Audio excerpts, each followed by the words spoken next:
Okay, you're going live. I've hit the button. I'm just waiting for it to come up on my end. And I will throw up the stream starting thing.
Welcome, welcome. This is the Simpit. I'm Devin Booth. We have the stream starting soon thing up. Sorry that you can hear Frank as or not Frank, Kevin. Oh, there he goes. There you go. There you go. Okay, we fixed it. There goes Frank. Hello, hello. Welcome, welcome. I'll roll the intro real quick. You can see me ahead of it as I'm saying some words and stuff here. But yeah, Shaun Cole is gone. He's out doing a biking trip. He's headed up north along the mountains. So you guys get me to fill in for him tonight. You won't have to look at my ugly mug for long, though. I'm just here to say hello and introduce, make sure you guys know, Kevin Ford, as usual, announcing, and Brian Highcotter hanging out with us in the booth. And then, of course, as usual, we've got Frank hanging out in and out, just kind of depending on what's going on. We're here for the Hotlap Challenge. It is July 20th, and we're at Spa in the GT3 cars. Kevin, how you doing? I am doing fantastic, Devin. Great to have you back with us, buddy. Thank you, thank you. Good to come hang out. Yeah. And it looks like everything's good, I think, as far as our volumes go. If you guys need anything, yell at me. But that was my final check, so hopefully we're good. Stephen Dagger, Paul, Gil Martin, Leo Mora, how you guys doing? How you guys doing? You guys can definitely join. Give me about 5 minutes, or well, we'll say about 3-4 minutes here, and then I'll put the password up on the screen. We're just making sure that everybody gets to be logged in that was invited beforehand. There's, of course, the Rico guys in their simulators and us over here trying to get logged in for the show and all that good stuff. And, of course, even though we're all here hours early getting set up, you always run into that wonderful situation where something goes wrong right before you start. So, oh, that's always the way. Yeah, I think I fixed my problems though, so, and everybody else seems to be good. So like I said, just give us a couple minutes and then I'll go ahead and put that up. What exactly do we got going on for the race today, Kevin? Well, today we found it only fitting to revisit Circuit Spa here tonight, with the Spa coming up, the virtual Spa 24 this weekend on iRacing. So give drivers an opportunity to come out and spin some laps here. We'll have a couple of hours of pre-qual warm-up or pre-hot lap warm-up, if you will, before we go into our 30-minute qualifying or hot lap qualifying at 8 o'clock Eastern. As soon as we wrap up that qualifying, we'll have two dual 15-minute races here tonight at Spa. And just a great way for everybody to get their feet wet before we dive into the real virtual Spa 24 on iRacing this week. And if my memory is not screwing me up at all, that means we've got an inverted grid for that second 15, right? Oh, yes, we do. And we usually use that as a surprise. Oh, shit. How many we're going to invert.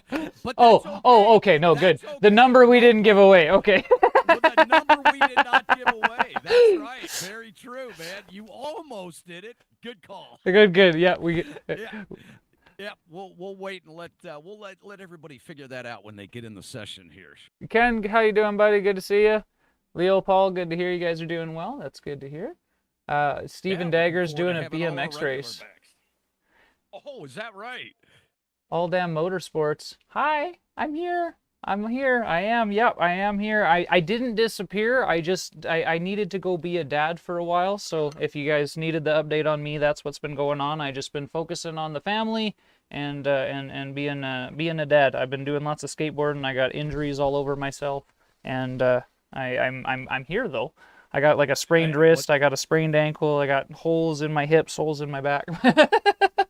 I tell you, that's what happens. As that dad syndrome kicks in. Mhm. The age gets behind it, and yeah, those half pipes are a little more brutal than they used to be. Yeah, yeah. When you try to keep up with them all summer, that's been the fun part. But hey, we're Yeah, here no for some doubt. racing, and it's not so hot today. That's the one thing. I know it's warm for everybody. Hopefully you guys have a cool climate. Everybody's super toasty, but we got lucky over here for once.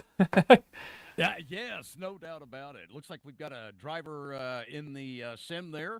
That looks like that's the one of the rigs in the back there at Ricmotech. There's another simulator. We'll have a driver in that here shortly, and then that big rig to the right, that thing is loaded up. Devin, is that your rig on the top right? There you are up there. Yeah, that's right. Just got So we've got got my big monitor up now. So you got caught up with the stream. yeah. So the layout for I the see stream we're today, live. that's right, yeah. So the layout for the stream today, just so you guys got it, on the bottom left-hand corner, you got the Ricmotech Racing Simulators logo there. Right underneath it, those are the Ricmotech rigs. There is, as usual, 3 sim rigs going, but just kind of take an input from the community. A lot of the comments are generally, we want more screen space for the game. So you've got me in the top right corner. This is just temporarily while we're starting up the stream. I'm actually going to shut this camera off here just a moment, but I'll keep my video feed. So if you guys are interested in an in-car, I have my VR camera on. I've got the smoothing and all that kind of stuff on, so it's not super shaky and janky on you, but that'll be on the top right. I might periodically remove that one just kind of when we're doing the broadcast and that kind of thing, but we'll see how it goes. Bottom right hand corner, you have my rig. As usual, or usually we're supposed to have Robby Unser hanging out with us, but he's unfortunately not feeling well. He's under the weather, so best wishes to Robby, but we'll just have to deal with my wooden chassis here, my deathmobile, as Shaun would call it, or half of my mullet wagon, because I think we call them mullet rigs these days. When I love it. We've got the business in the front here where you guys can see me. I'm sitting at the desk, and then you can see my hand in the rig there, so everything's kind of connected up in between here. And then bottom left-hand corner, again, the Ricmotech rig. So it's just going to rotate between the 3 different rigs. You guys will be able to see all 3 of them going on. I believe we have one mostly static chassis. There is some, I think, seatbelt tensioner stuff going on there. It's hard to tell with that one. But then the other 2 both move. So you're going to see a lot of swaying and jiggling and guys having a lot of fun. And you should be able to catch them out on track and everything. We'll be able to see the names of the guys as they're out there, and Kevin's calling the action. And that's the last thing I want to touch on. So the screen that you're seeing, as far as gameplay capture, the main screen is going to be, that's Kevin Ford's controlling it. That's Kevin's screen. So as we're doing the broadcast and stuff like that, I know in the past we've had issues where sometimes it doesn't sync up with what you're seeing, what we're saying, depending on who's doing the calling. This way we'll be able to follow the same action, and everything should be good, should be clear, and should come off without a hitch. Knock on wood.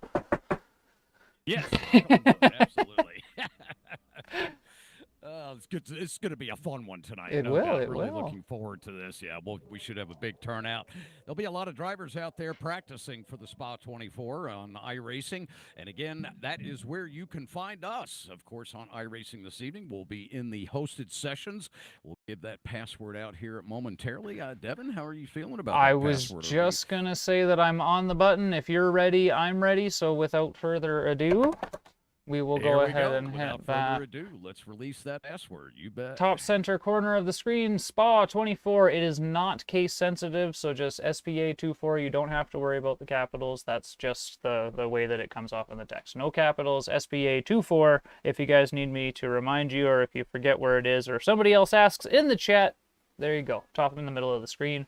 That way it's there for us inside the little box there. I'm going to post that in a couple of Discords as well, because we do have, of course, the community. Thank you guys, those of you guys coming over from the Simpit community. We always appreciate you. And SPA, I almost typed in Simpit. You guys know the password that we normally use. It almost happened. SPA 24. There we go. Right.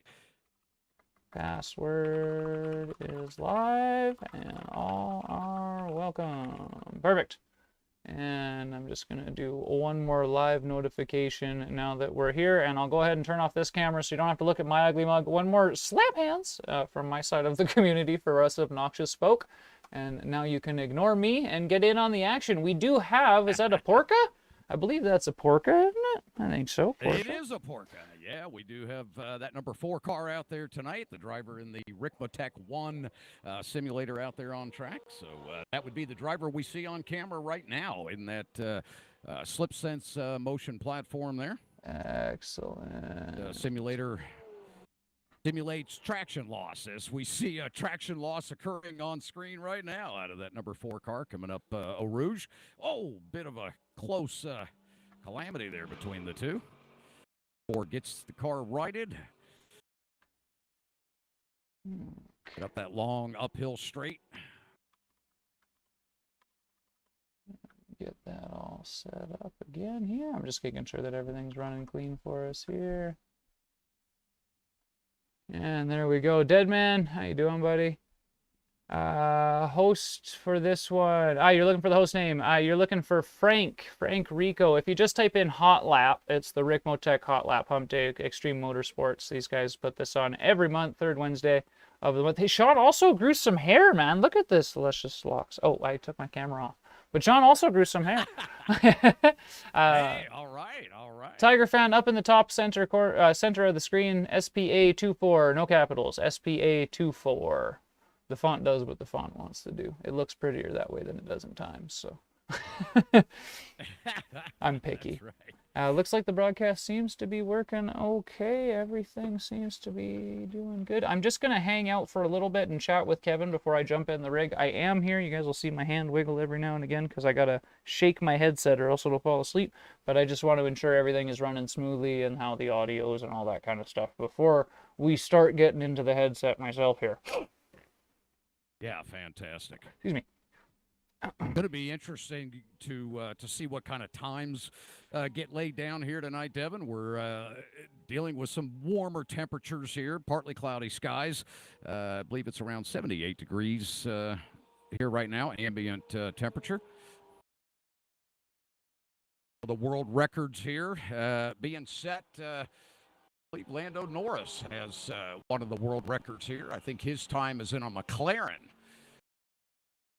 Always have to take into consideration the weather conditions on iRacing. Some of these world record times could have occurred in overcast skies where we had much better traction out there on track. Cooler track temps always make for faster lap times.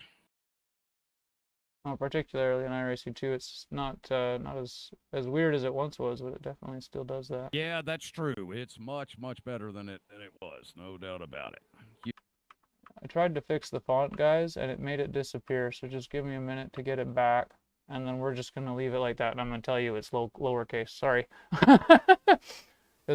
Right. SPA24, Deadman. SPA24.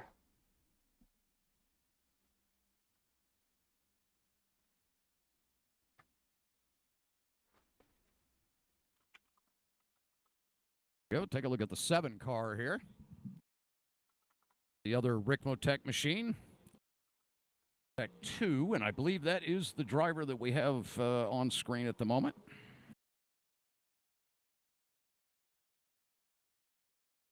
Finally have a first time out of that Ricmotech 2 machine. Our first time on the board here tonight is a 225.804.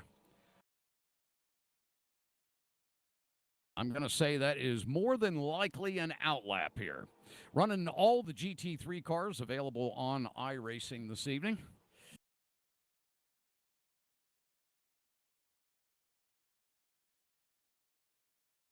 Hey, Joe. Hey, Heiko.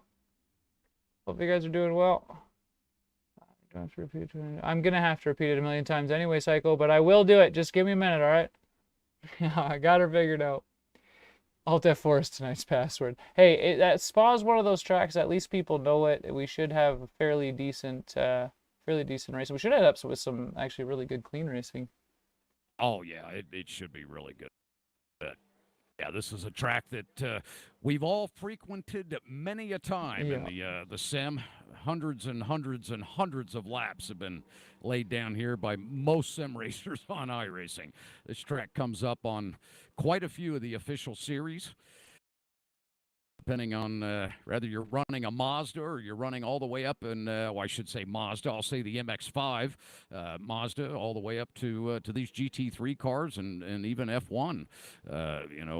Attending Spa, not only on the sim, but of course in real life. But yeah, quite a diverse group of cars and sanctions that visit this circuit every year, Devin. It's quite a versatile group of fans in real life. These races. In real life and in sim, yeah, it is. It's a very popular track. And the GT3 cars here today will be really good, having the good mixed classes. I know a lot of the time when we do the Hotlap Humpdays, it's a single class, but this way, or single car make rather. So this way you have multiple different car makes. You'll see a few different things, like cars that benefit on top speed, cars that benefit on cornering. It'll be interesting to see if somebody, like, if it's all Ferraris or all Mercedes, or that kind of thing, with the new cars in particular as well. It should be a very familiar, kind of a pre-test, if you will, on how many cars are going to show up under what manufacturer. I did set the session up tonight. It is set for the BOP for the Spa 24 for this weekend. So all of the cars are configured for this weekend's race. It's a couple of those guys that are practicing for the 24 with their miracle setups. They might be doing some crazy lap times. We'll have to see. That's true. That's true. Let's see here if I can make this just a little bit smaller. I think I've almost fixed the password thing. Are we okay now, guys? Oh. Is that better? Is that a little more amicable? Not gonna get asked questions all the time, you think? You get those suggestions as soon as you start the stream, things you didn't think about, right? Might as well do it now and then not worry about it later. Transform, center horizontally. There you go. That should do it. All right. And so I do apologize. There is a small amount of jitter to the screen. That's going to be just because of the way that we're casting. Remember that we're taking these cameras and the broadcast from computers in California to Canada, and then some, actually. Yeah. So we're pretty much covering the gamut of the U.S. for sure. We have 3 of 4 time zones in this lobby at the moment. Yep. We sure do. Okay. Looks like we're doing good. I do have an issue occurring here, Brian or Devin. I may have to reboot. I hate to do that. We may have to switch your camera there to something else while I get this back up. Not a problem. That'll be okay. I can put a thing on, and I'm going to be in the car in just a second, so no worries. Yeah, no problem. Yeah, we'll get you set up there, then we'll. Kevin's a little low. Appreciate you. Thanks for the input. Anything that I can get done now is good, because I am going to be putting the headphones on in the future here. Yeah, exactly. Yep. I'll bump Test 1 2 1 2. Hopefully that brought it up a little bit. I believe so. Yeah. I'll bring him up just a little bit more. All right. And if he's too loud, you guys can yell at me. Like Brian Highcotter has his first time on the board out there in his familiar 0.5 this evening with a 2:20.686. Michael Tuck, Here hey at buddy. this 4.3 mile course. Mr. Morano, it's been a while. I hope you're doing well.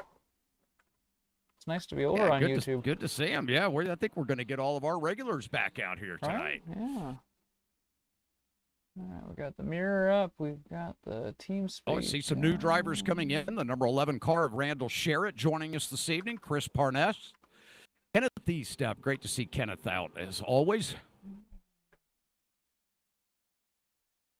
All right, I think I'm going to get in the rig, and we're going to see how it goes. I'm going to make my view just a wee bit bigger. Looking at it on the stream, it does look real small. So I'll bring that up just a bit. Should do us, I think. Stream health looks like we're doing okay as far as I can tell. We're not having any hiccups yet. Canada's had some weird internet problems.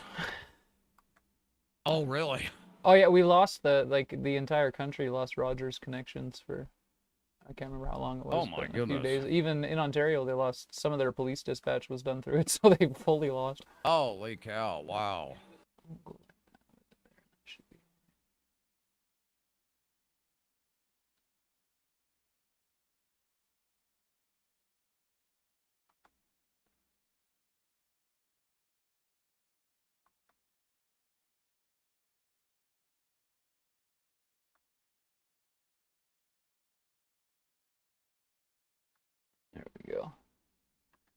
feed my insecurities, make sure everything's as balanced as it can be when it's not actually balanced, and away we go. All right, I'm going to get on in the rig here, guys. We're going to give her a shot, see how we I'm do. actually good to go. I think I got my problem resolved. You are? Okay, awesome. I do believe. I'll let me double check. Okay, so this is just a double check. All right, so you're missing one camera, but if I need to, I do have a stream that is a full screen. Did you? I have an emergency screen. Everything is okay. Okay. See if we go. We got a drink. Always, every time you go to get in the rig, if you're doing that VR thing, you got to make sure you've got everything. You need sodas and waters and yada yada. So we'll probably be here for at least a half hour before I take the headset off next. Okay. So if you're looking at that camera in the top right, it's going to get a little bit shaky, but I do use a smoothing thing, so that should mitigate that for the most part. Also, you might see a dog. Hi, buddy. Hi, yeah, you come say hi. Hello. Hi, yeah, kisses. I have to, let him do his thing real quick, or else he's going to scare the crap out of me once I put that headset on. Right? Oh, there's nothing worse than you're doing a race or you're doing something and you've got yourself real immersed, and then all of a sudden dog boops you in the ear. Exactly. Phil, buddy, I hope you're doing well. Welcome. Good to see Jose Cabrera out there on track with us tonight, and that beautiful red, white, and black Ricmotech machine. Heading down into La Source, turn 1 here at Spa.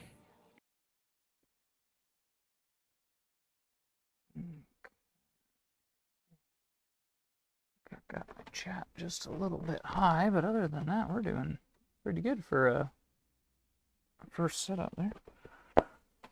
Get my whoa, Jose goes sideways there. Sorry to jump off the screen there, guys. Let me get my mic switched over to the right input. There we go. All right, let's see. I'm going to go ahead and give an announcement in sim here. I'm going to mute the mic so that doesn't come across both channels there for you, Devin. Thank you, sir.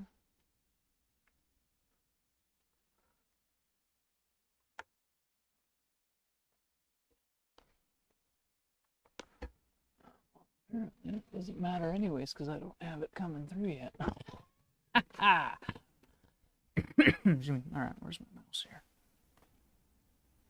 Here we are.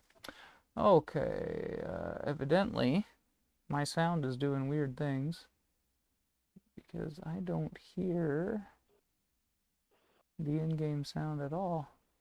Oh, wait, no. Check, 1, 2, 3. I hope everyone has a copy. It is great to see all of you tonight here at Spa in Stavelot, Belgium. Great to have you with us for the July edition of the Ricmotech Hotlap Humpday Challenge. Hey, it was only fitting to come here to Spa as we have the virtual Spa 24 coming up this weekend. So great to have you out here to get some practice in. We'll have about an hour and a half remaining of practice here as we lead up to our 30 minutes of Hotlap qualifying. Because tonight we're doing dual 15-minute sprint races here this evening just for fun, and we're going to give away another one of those Ricmotech Sim Racing t-shirts here tonight. That'll go to the one lucky driver that wins that second feature race. We will take 12 drivers into the feature this evening, and we will invert part of that grid as well. We'll let you know how many we're going to invert a little bit later on this evening. Again, the routine will be the same as we do it every month here for the Hotlap Humpday Challenge. We'll have about another 90 minutes here of Hotlap practice out on track. We will then switch over to a 30-minute qual session. Then we will have our first event. We will take the top 16 drivers on the leaderboard will make it into the first race here this evening. From that first race, we will take.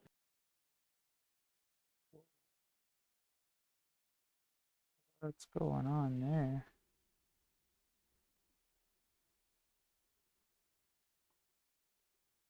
That doesn't look no good, does it? Hang on a second. What's going on here? Can't reset my car either. Whoa.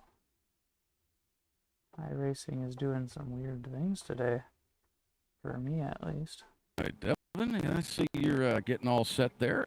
Looks like is my feed locked up? Oh, I can hear you again. I Let's see lost what's you for a going little on bit, there. but I came back. Is that TeamSpeak doing that?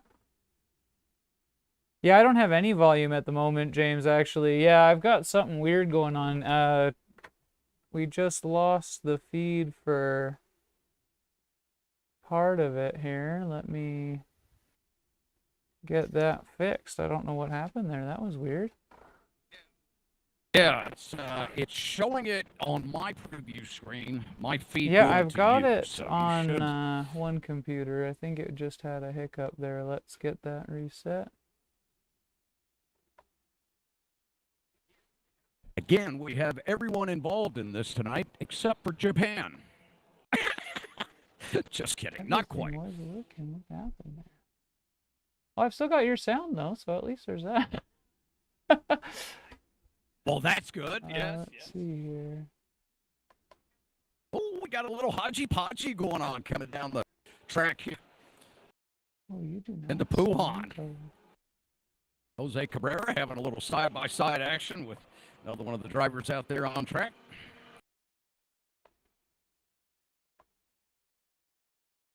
Right now, our times, Marcos Martins coming in with a 2:17.733. Great time on the board there for Marcos. Okay, so I've got you back. Yeah, there we go. Yeah. I'm going to, let's see here, where's your audio? RCIR. Oh yeah, I am not getting audio from your source actually. User joined your channel. See if I can fix that. Told you we had everything working. It was bound to go wrong as soon as we started. Are we having technical difficulties? Well, I've got it back working again. Yeah, for a second there. As soon as I jumped in the car, it said no. I'm wondering if it's all the bandwidth. I didn't even think about that because that's 4 cameras plus a screen being streamed to me at the moment. Oh, okay. And we made that comment about 3 different time zones worth of internet. I didn't even think about that. We don't have fiber like you guys do down there. Us poor Canadians. Got it. I take it Kevin stepped away? He was here. He just faded out. I don't know if he had a lockup too or what. I wonder if it's... Oh. I'm here, guys. I was just talking to the drivers in session there. Oh, yeah, there he's you back. go. He's back. Kev, I think one of our sims, I think Ricmotech 4 or 5 got DQ'd. Okay, copy. Yep, stand by. Must have done something like reversing on track or something. Okay. Amateurs. I tell you what. All right, I'm clearing all the black flags here just to make sure. Okay, perfect. So that will undisqualify him? Yep, you should be good to go. Okay, I'll confirm now. Head back over here.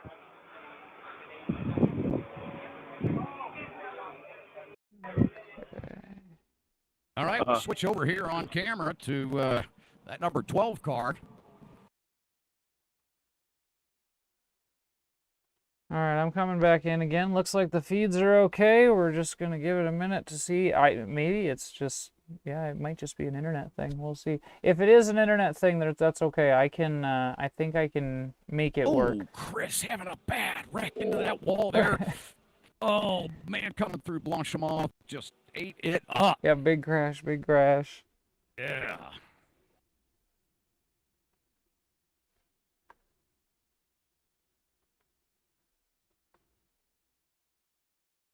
That 84 coming out of the pits. The driver of the... he gets a little loose coming up off the corner there as well. It looks like we've dealing with maybe some warm tire temps out there. That track temp's probably coming up, I imagine, by now. Pretty warm here this afternoon. Myself too, Motorsports, me too. I haven't been driving in iRacing a whole heck of a lot, to be honest with you. With the summer being so hot and the league's taking a break, it's just one of those good excuses to kind of get yourself out and refresh for a bit. But you got to come back for the hump days. They're only once a month, right? It's perfect. That's right. That's exactly right. Third Wednesday of every month, as a matter of fact, don't you know? Right, there you go. Yeah, Spa 24 is the password tonight. Come on out and join us. That's all lowercase SPA 24. That'll get you into the session. You'll find us on iRacing in the hosted sessions here tonight. And we only found it fitting to come to Spa this month with the Spa 24 coming up here in the next couple of weeks.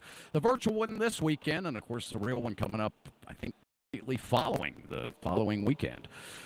Watching that 17 car out on track now, Michael Tuck having a really good run here this evening so far, up into P6 with a 224.065, just about 6/10 off of the driver ahead of him there, Jose Cabrera, at number 14.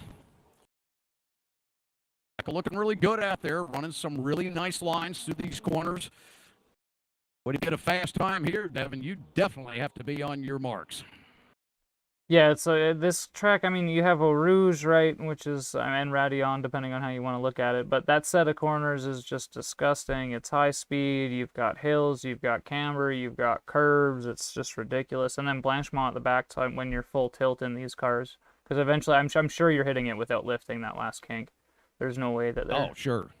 They're not in the GT3s anyways. They should be planted enough, and it'll be interesting too to see, like with this kind of setup, we're only doing 50-minute races. You see guys running lower downforce as well than they would be running traditionally. Yep, yeah, good point. You won't be seeing a lot of Spa 24 setups, I don't think. No, I doubt that. I would think that a lot of the guys here tonight in the session are going to be doing probably a lot of hot lapping, really, working on their qual setups, and then they'll probably throw a little something together for the two sprint races here this evening.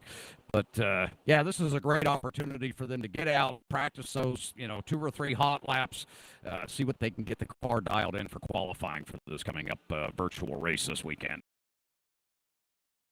And the interesting thing that I've always found about this track, Devin, is there's not a lot of camber here, and what little bit there is here, it doesn't upset the car, but the curbing here can do so much to how that car is going to exit on the track out. And we've seen a lot of cars already getting that back end loose just from catching a little too much of that curb in many corners here. Yeah, and you have to touch it for speed too. It's not one of those things you can avoid. Yep. It is a vital part of the quick lap here. Okay, I'm back in the car again. It took a while to load. I don't know if it's going to do this. We're going to find out. Yeah, we'll give it a shot, yeah. Let's see. Oh, here we go. Okay. We're moving. Oh, no, yeah, there is some... It's the internet, man. Oh, it's all the cameras, I think. Leo Mora out there in that number 30 tonight. Give me a second. Faring very well, up to P4 already with a 221.201. Our drivers are slowly knocking those times down. Of course, we're probably not going to touch any of the world record times here this evening at Spa. A lot of it due to the weather. Very warm conditions here today.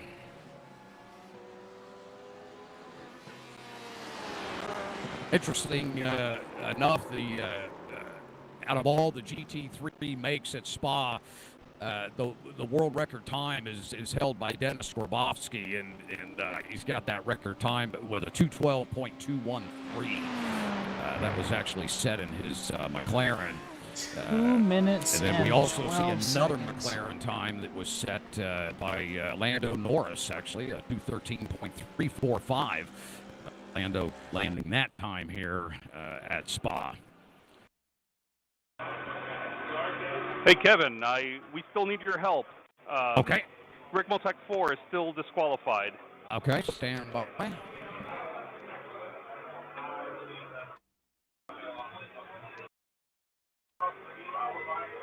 Okay, so I just gotta get some sound going here, and that'll have us at least going for a minute.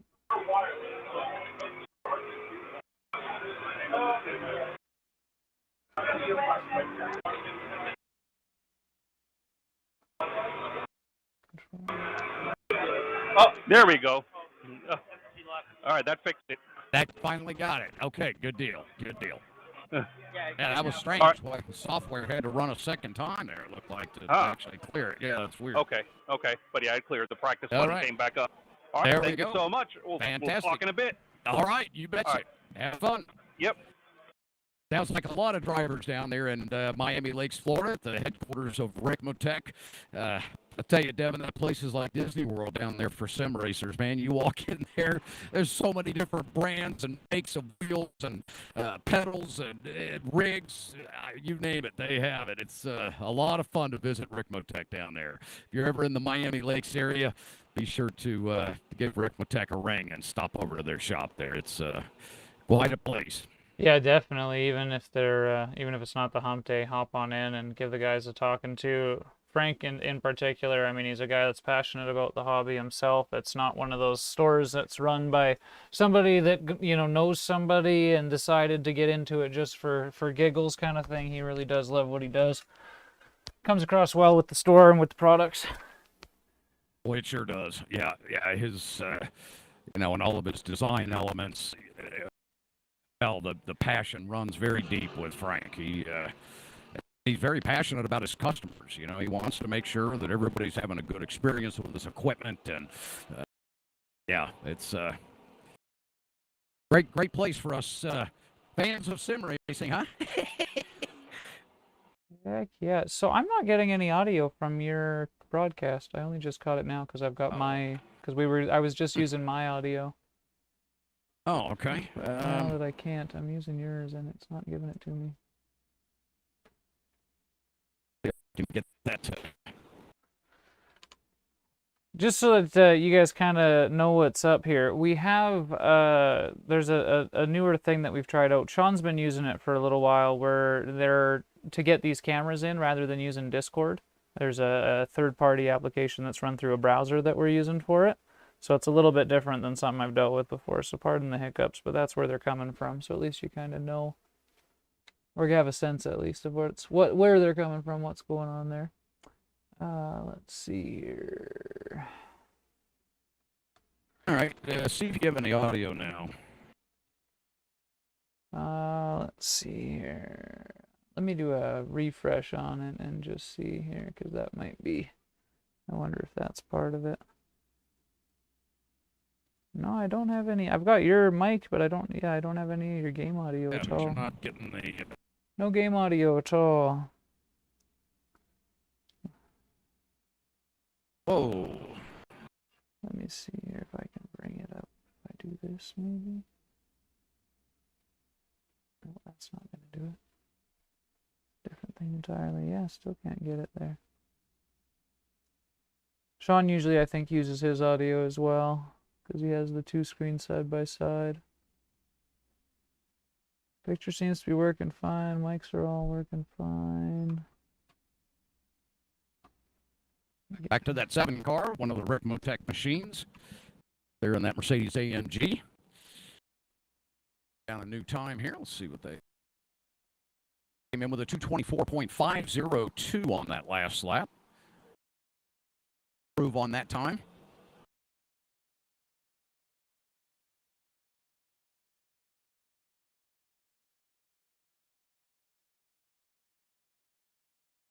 So difficult coming up through Eau Rouge there.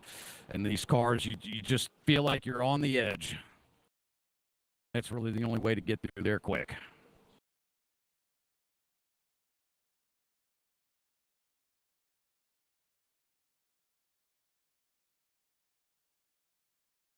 All right, so I have kind of a temporary band-aid while we figure out the audio solution. There is some, at least, music that I can throw on that'll be at least something.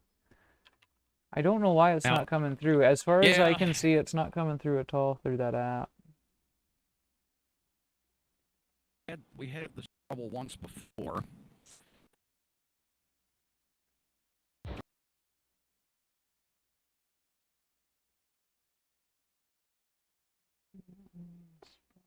Ended up figuring it out.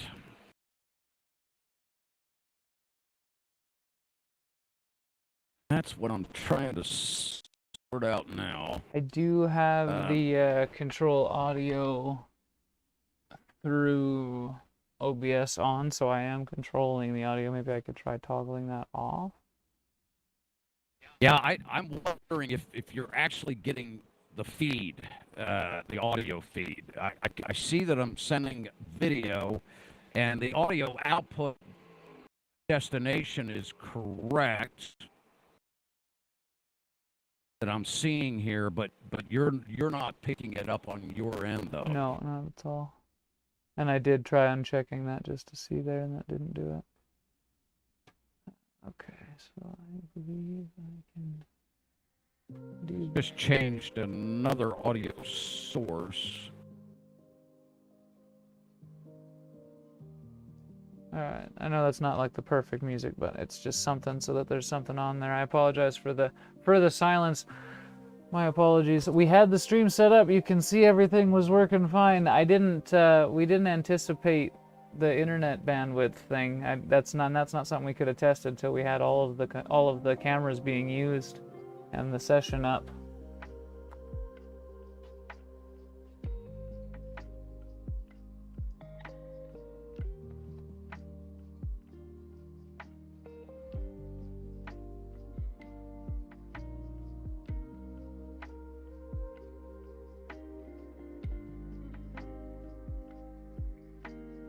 Go ahead and make another announcement in Sim here, and then what we could do, Devin, if you want to try to fix that audio, I could shut down that feed to you for a moment and try resending that to you. Bring it back up, yeah, see if that works. Yeah. Try that here in a moment. Give me 1 second. Let me get an announcement done. Sim? Yeah.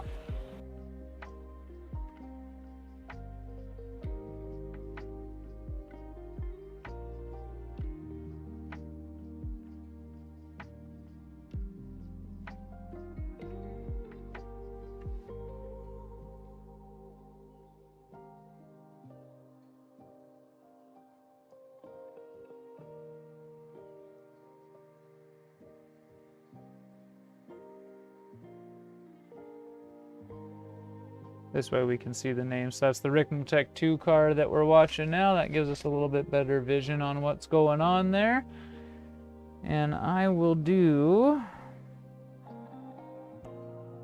one of these guys here for this other camera, and this will kind of just temporarily make it so that this will work here.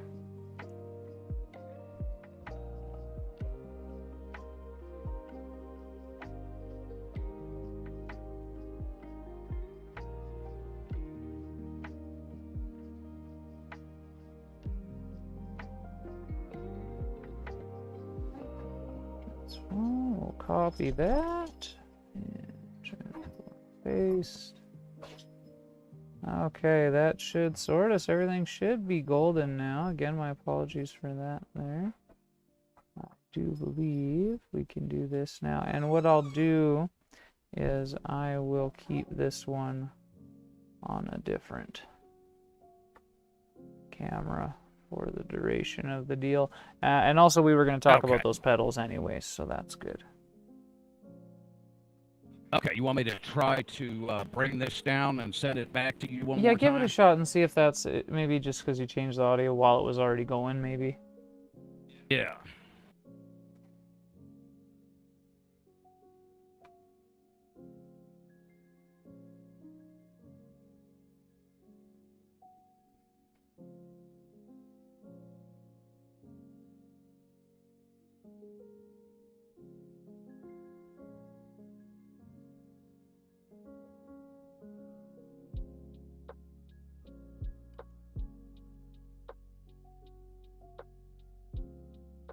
Okay, good luck, Mike.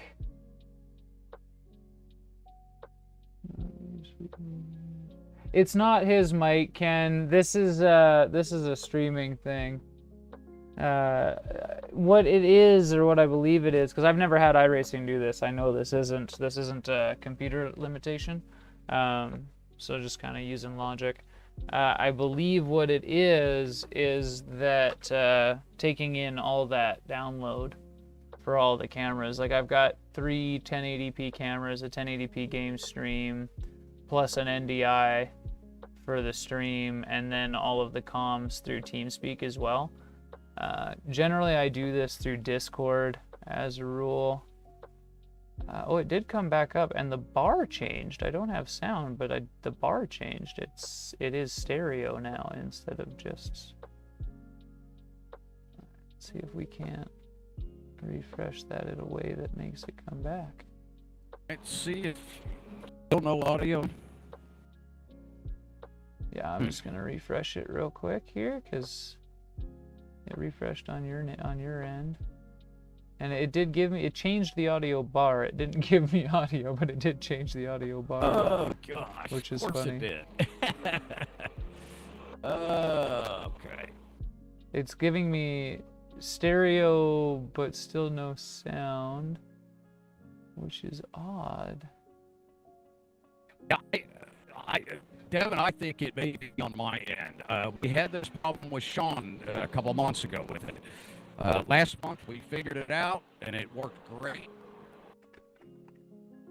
Wonderful. Again, my apologies, guys. Shaun will be back next month, I promise. He's motorbiking in the mountains, okay, guys? I'm sorry. That's right. That's right. No worries. I just put the Ricmotech cameras in there anyways. We got both of them on now, and then I can keep the one on a different one than the others, and she looks all right for now, at least. We got good audio. We got some commentation going on. At least there's that. I fear turning the VR headset back on, not because of the VR headset itself, but because of the connection. I can tell it's connection related because iRacing's fine until I start seeing other cars and I actually start doing something on the track. Oh, gotcha. Then it starts acting up. Yeah, so it's definitely a connection deal. Stream looks great now, though. Especially if we just had the sound. Yeah, I know, right? Yeah, I seem to. I'm continuing to work on it here. I'll see if I can get this. We'll get her. TeamSpeak's being a pain in the butt too. I just tried a different source. Just clicking through all these sources. If you tell me if you get audio on any of these. Yeah, I'm watching it here. I've got it up.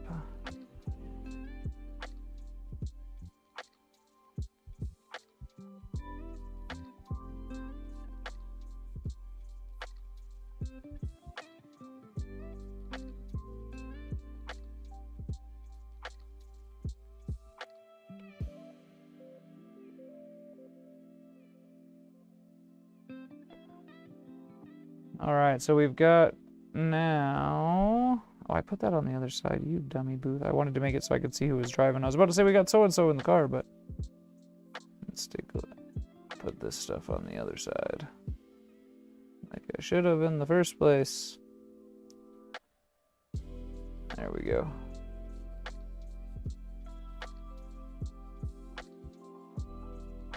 There we go. All right, Ricmotech 2. I just figured out what we need to do. Okay. I know what it is. Stand by 1 minute. I will have to shut down the feed, but I can correct this here in just a moment. All right, hey man, you know what it is? That's what matters. We're almost there. Yep. We almost got it all working. Okay. All right. So. Pardon? I'll feed him, it's okay. Sorry, the wife was just leaving. I'll feed the dog in a second once we get this audio figured out.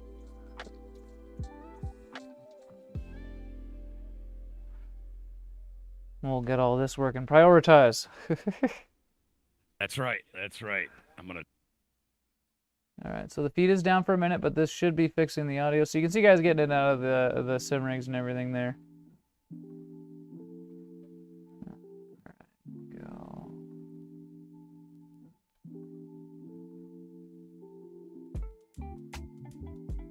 And everything is, at least the stream's up good. Stream seems to be working great. We've got everything working live. Seems to be good.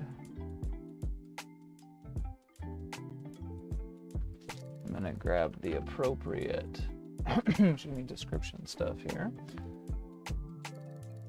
while we're getting that sound fixed. It should just pop up. If it doesn't, I will get in there and get her working, so don't worry about that. I did get a couple of somethings going on through there.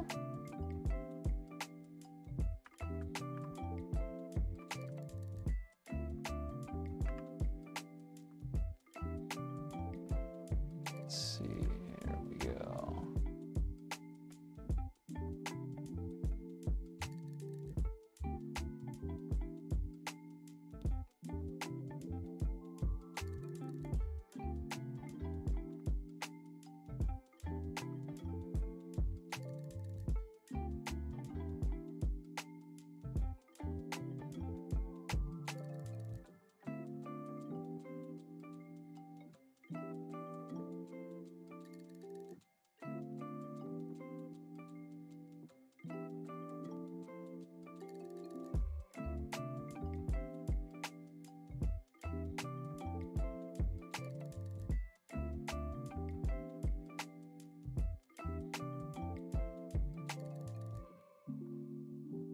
Right, here we go.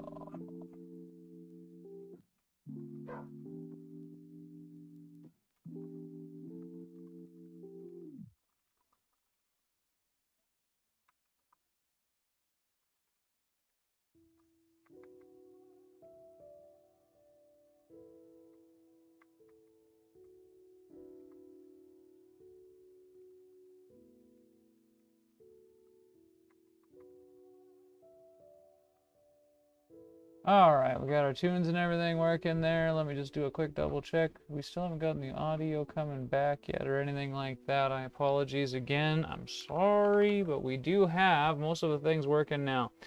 Is that the Kevin Ford used to race Mustang Challenge with? I believe so. He used to very much so love that, yes.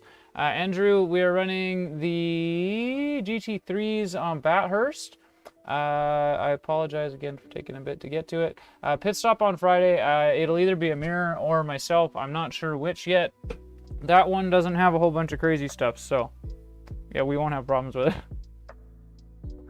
I had a bit of a feeling I might run into hiccups. Shaun told me about this browser thing that they were doing, and I had my reservations, but it's worked for him, so I just kind of assumed. I didn't think about the bandwidth thing though. He's got like 1,000 down or something like that. I have 25 consistent, so it's a pretty big difference. If I had to guess, that's what's doing it.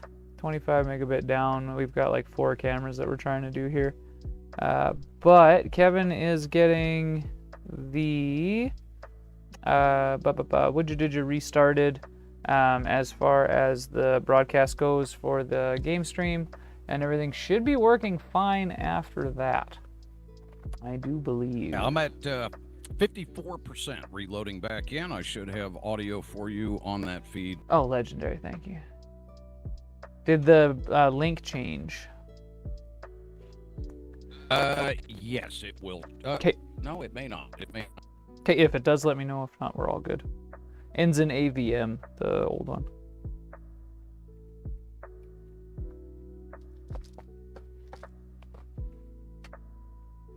This is basically like it kind of streams without streaming is what this does. This application, it can do game capture and all kinds of different things. And it's all browser based.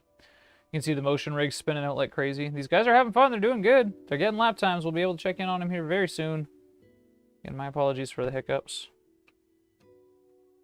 Well, a little bit of tidbit information about Spa. Of course, as we all know, it is the home of the Formula One Belgian Grand Prix, and of course, home of the 24 Hours of Spa, which is since we are running this circuit tonight. We're coming up on iRacing, the virtual one. Once again, we thought this would be a great opportunity to get drivers out on track for the Hotlap competition tonight. Ready to send you. Here it comes. Perfect. Awesome.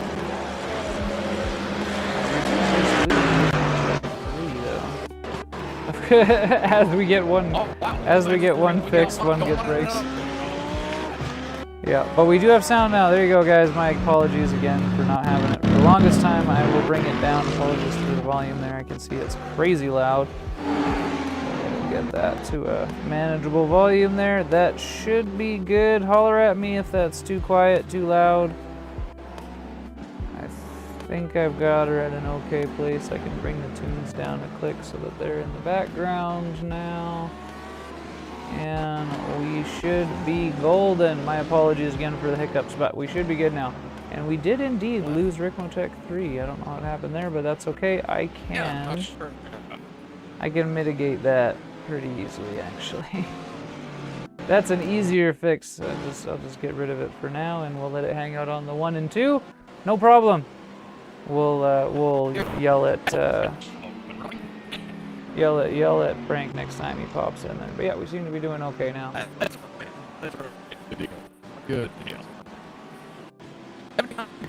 Ambient temperature here at Spa, Stavola, Belgium. 114-degree track. From SeaWorld records here today, Devin. Oh, now your mic is cutting out.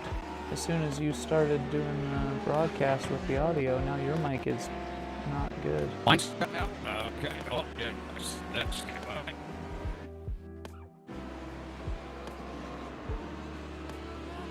Fix one thing and another thing decides not to work.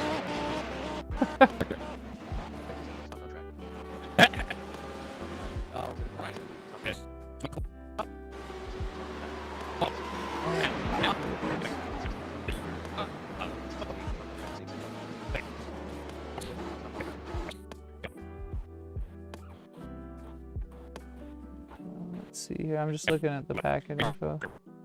Everything seems to be fine. Let me look at mine.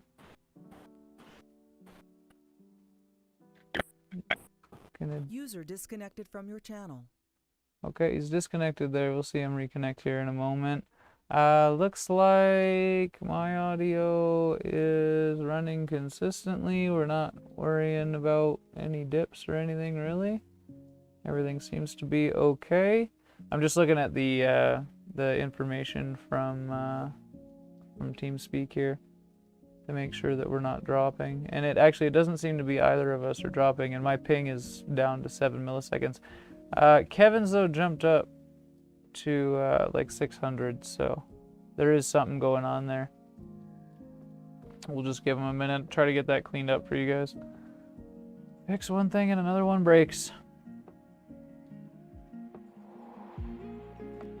Terry, I'm doing well, buddy. I am doing well. Hopefully you're doing good as well.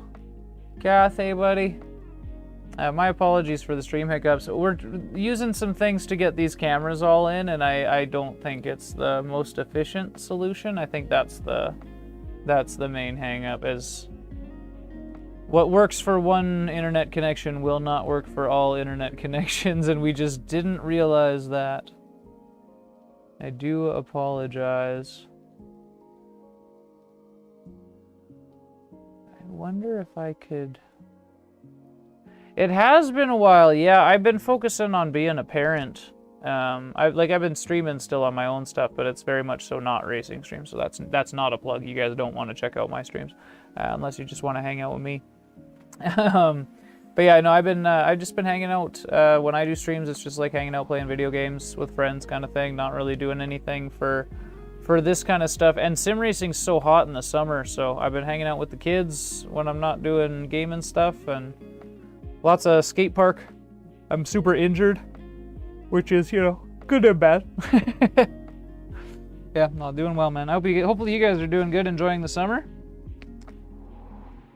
I will be back doing some more Simpit stuff come September. I do have one last kick before I can get back to work full time. I've got a few months before I have to do some applications and some stuff to do with licensing in Canada before I go back to work. So I've got about 6 to 8 months or something like that from September onwards that I'll be doing a big push with the YouTube stuff for Shaun and my own streaming and all that kind of thing again. Which means I'll probably do the odd pit stop. We might see some 3 wides if we've got some topics to cover, which I think there probably will be 1 or 2 that we might want to look at for that. at least towards the Christmas kind of area. And I might have a couple reviews coming too. I won't spoil anything, but there's an update to the pedals that I use, and potentially some other things coming that I might throw up for Shaun as well. We'll see.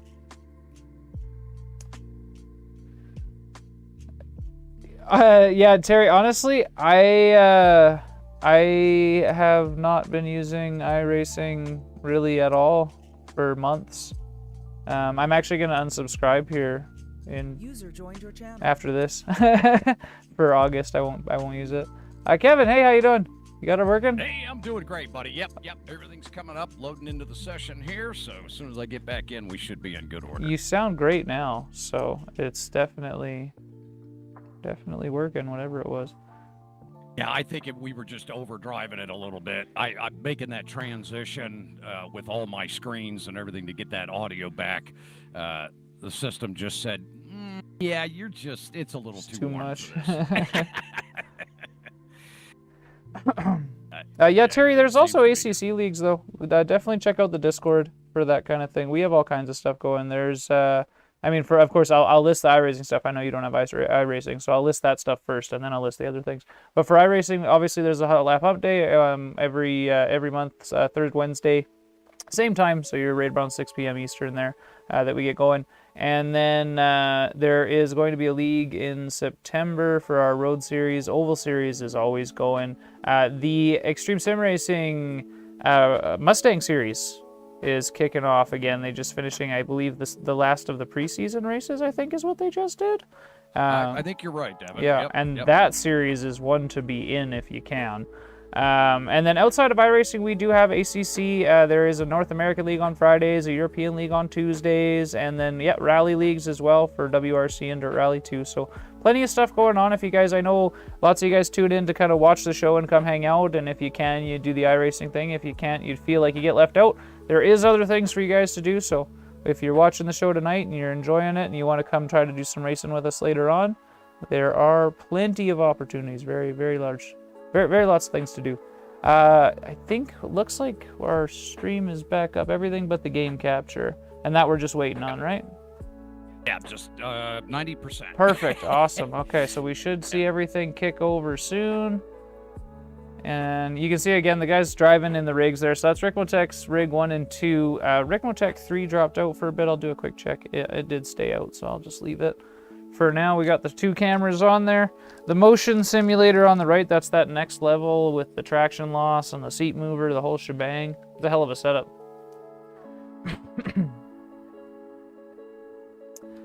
And tab over here. Yeah, Deadman, thanks for catching that too with the rally stuff. I always forget because those ones are weekly. Many thanks. Excuse me. I'm hoping you have an image. I don't right now, but let's go Do you ahead. need a new one? You might need a new link. Let me get you a new link. Yeah, I'll refresh too, just to be sure. Check that. That link may be different. It is, and we are in with the link. It's doing the loading. We have volume, we have video. Hey, we're back. Okay, now talk for me. 1 1 1 1 2. Check 1 2 1 2. We're good. We got it. We did it. Good, It sounds clear. We're no longer roboting. So yeah, but we had some networking issues on my end, some heat issues over on yours, but now we seem to be good.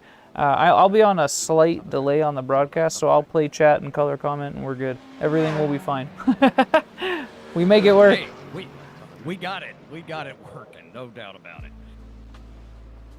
All right, let's see what we have going on track here.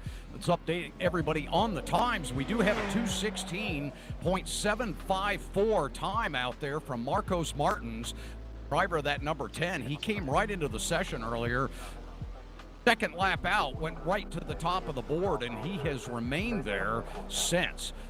I'm going to say a good 25 minutes now he has held that top time. Randall Sheridan, that number 11, has worked his way up to P2 now with a 2:17.258. And for those of you out there watching that are going to compete in the Spa 24, you can join us with the password, Spa 24. Come on out and join us and see see how you fare against some of these very fine drivers out here tonight. Armando Fillo coming in with a 217.968. He is our last driver that is in the 217s. Brian Highcotter in the number 05 is sitting P4 now, back in with a 218.922. Joe Antonio having a great run out here this month. One of our regulars here in the Hotlap Humpday Challenge, and his very familiar number 31 tonight, 219.251 for Joa. Leo Mora still holding down P6, and Josh Soto still holding down P7 with his 220.043. Fairly tight times. Getting under the 220s. Brian, now that the tech crew has figured their little world out, how are you doing out there in the car? Yeah, I'm trying to figure out my little Ferrari world right now. Yeah, I bet you are. A little different for you. I just bought the car before the session. Oh, of course you did, Brian. Yeah, figuring it out as I go along. No, it's a lot of fun. I had a tendency to really want to swap ins in the high-speed corners, but kind of understeer in the low speed, so I'm kind of, working that out a bit. Okay, gotcha. Did you get lots of good. seat time? Did you get lots of seat time in the car before this one, the older version? No, I don't think so. Okay. I can't remember driving. I was wondering if you had the comparison for it, because that'll be something we definitely get asked. Because that's the new Ferrari and the new Mercedes, right? They're both updated from the old ones. Nice. Yeah. Have you spent any time in a Merc, Brian? Not in a very long time. Not in a very long time. Probably years. Yeah. Okay, so the older Merc might fit you better. The new one's allegedly more agile. I haven't tried it yet myself, but those people have been liking it. Yeah, saying they're good. Yeah, one of our drivers just absolutely loves it. I mean, he was a fan of the old one, but he said the new one is just absolutely tremendous. Yeah, watching David Clymer out here in that 242. Great to see David with us, another regular here in the Hotlap Humpday Challenge. Yeah, he's got his gray and black on. He's ready to race. Yeah, man, red on there. He's out there laying it down all the way up to P10, so he'll find himself in that final 16 at the top of the leaderboard, as we'll take those 16 drivers into our first feature race tonight. Then from that one, we'll take the top 12 into the main event. See who wins that Ricmotech Racing Simulators t-shirt here tonight. Of course, tonight I think it's more about getting some seat time in for the Spa 24, Devin, coming up this weekend, the virtual iRacing Spa 24. That's right, everybody be practicing. Like we were saying earlier, you probably won't see a lot of setup work going on for race setups, but people are going to be getting their qualifying times on. They'll probably be trying some things that they might not try in the race necessarily to see what they can push, see if they can cut certain areas, that kind of thing. Exactly, yeah. I am still curious about the downforce too. We'll see probably quite a big mix-up with it. With these being just sprints, you're not necessarily just going to see medium and high downforce setups. See a bunch of guys on low downforce trying to navigate Blanchemont and Eau Rouge. Yeah, right.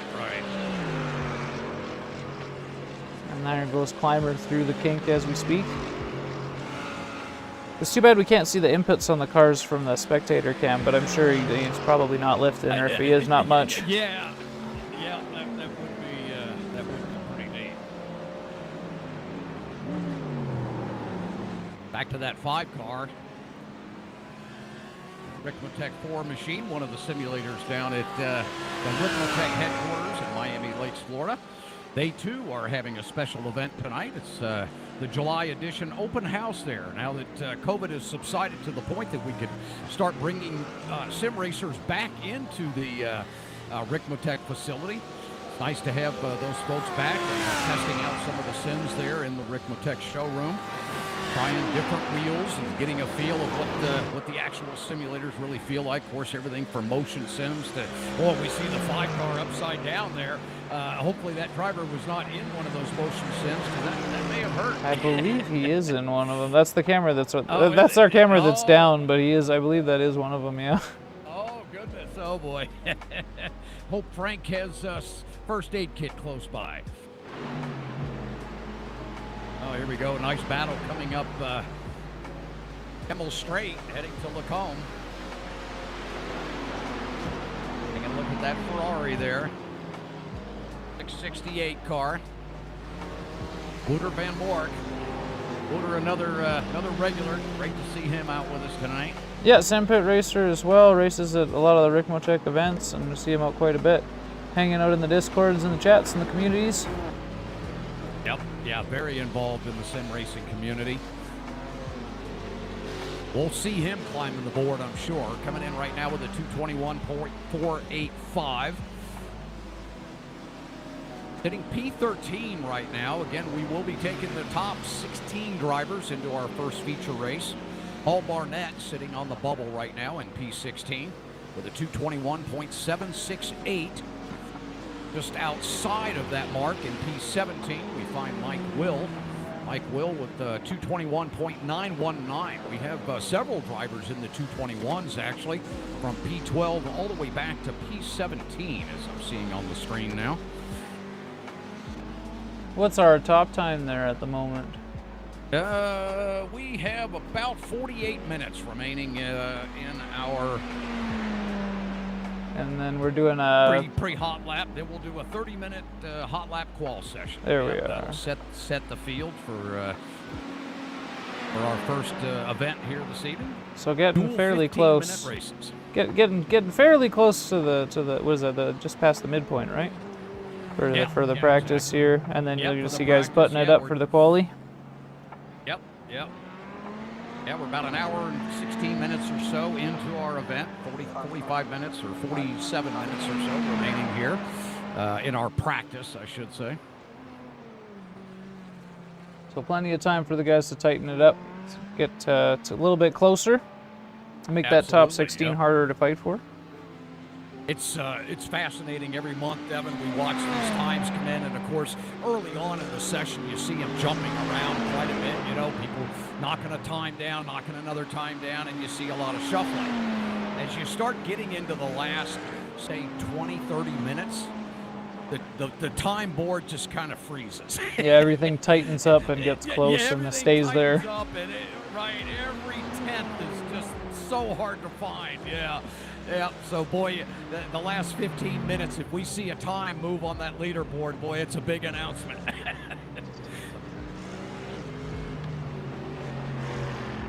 Yeah, watch Wouter here. He's trying to get rolling again, being courteous about where he's going to come back on track there. Yeah, got another car off track in front and just making sure to keep it clean. Yep, you bet.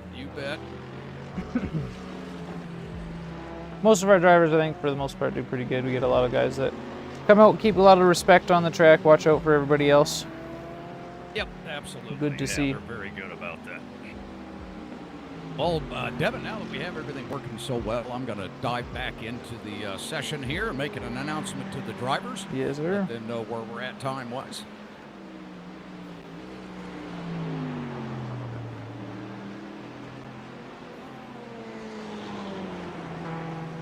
Izzy, I'll ask about. Hey, Izzy, Leo, I'll ask about it. There might be a reason they don't copyright stuff. I was going to ask, but I just assumed it was copyright. If I had to guess, it's because you can use all kinds of different paints, and when you're talking about doing things for an event, for a business, you want to be careful about what stuff you're putting up. Most people are okay with whatever, but you always get somebody that's a stickler for something. Certain companies don't like their things to be broadcast.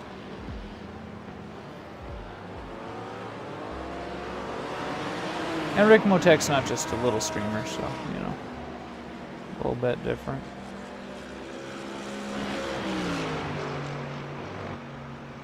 Hope you're doing well, Izzy.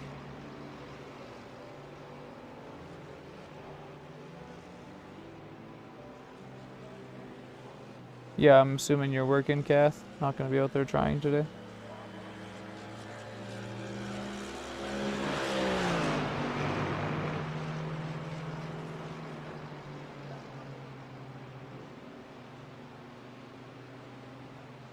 Doing well, doing well. Having some, I don't know if you want to call them issues, but having some hiccups with the stream, which are a little bit of a pain in the butt. But other than that, we're doing fine. We got the broadcast working and everything. We have all these cameras coming through. This could be considered a profit endeavor for the company. Yeah, it could, exactly. Exactly. But yeah, so we got everything working. We've got like all these cameras and stuff, and all the stuff that you're seeing it's all done through some website thing that I've never used before. But apparently, it uses quite a bit of bandwidth because my computer will not connect to iRacing while I have all of these cameras going. It's a lesson learned. But yeah, other than that, we're doing great. Doing great. I've been out and about being a family guy, not doing a heck of a lot of streaming or racing or anything like that, but real good and active. Excuse me.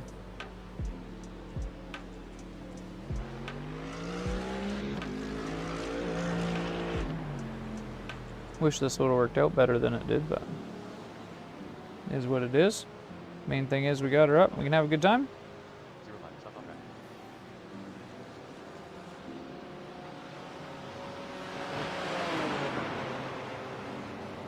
Yeah, my streams are just kind of hangout, chilling streams these days. They're not really what they were. I'm not focusing on racing and stuff.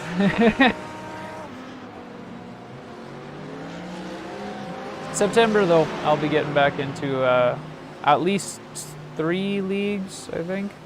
4 if you count the dirt rally that we'll be running, so I'll be back at that point doing some stuff, both for myself and for the Simpit. So.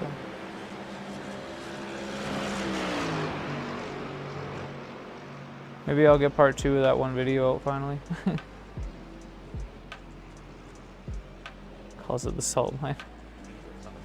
Yeah, it's one of those things where it's really hit and miss. You can go a week having great races, and you can go a week having terrible races.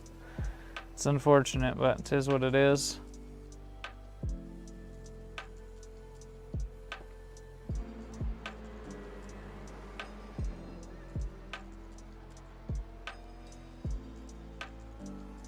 For me, it tends to more often than not cause issues, so, you know.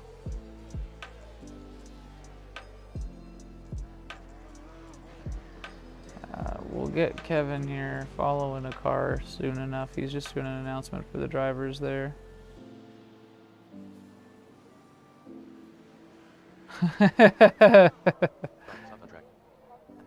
All right, Devin, I gave those drivers a piece of my mind. I told them that they're going to win a T-shirt tonight from Ricmotech, and they got a little excited. I think we're going to see some pretty good racing here in these dual 15-minute races tonight. Heck yeah, and we're getting closer. And like you say, they're going to stop changing drastically. We're going to start seeing them little creep ups get a little bit more exciting as you watch the battles form out. Well, I'll tell you, Marcos Martin's quite an experienced driver in that number 10. He's maintained that lead for about 45 minutes now, 216.754. The only driver in the 216s at this point. Randall Sherritt right behind him with that 217.258. Those guys are certainly going to be battling it out in that final event, just a half a second between the two of them. Brian Highcotter, the only driver in the 218s. He's not far off of those drivers as well, just about a second back. It's going to make for some pretty exciting racing here this evening. I mean, when you go all the way back to that P16 position for our first heat race tonight, there's only about 4.5 seconds separating all those drivers. Now, keep in mind, 4.5 seconds seems like a lot until you talk about a course that's 4.3 miles in length. Yeah, it's a 2-minute track, not a 1-minute track. Exactly. Yep. Should see a lot of good battles and mistakes also, like when you got these guys right now, they're running hot laps. It's another thing entirely to run the same lap for the entire time. Yeah, and in traffic and all of that good stuff. I was just wondering, we had one of the guys asked about trading paints. I'm assuming you don't run it just because of other logos and legality reasons. Oh, you know what? Yeah, that's true. I typically won't run it during our events for that reason, just because we need to be careful with some of the logos that may be pushed out there. So, but yeah, that's unfortunately we won't be running that here this evening. There you go, Leo. I kind of figured it was something like that, but yeah, that was my answer. Was I would assume this is the reason.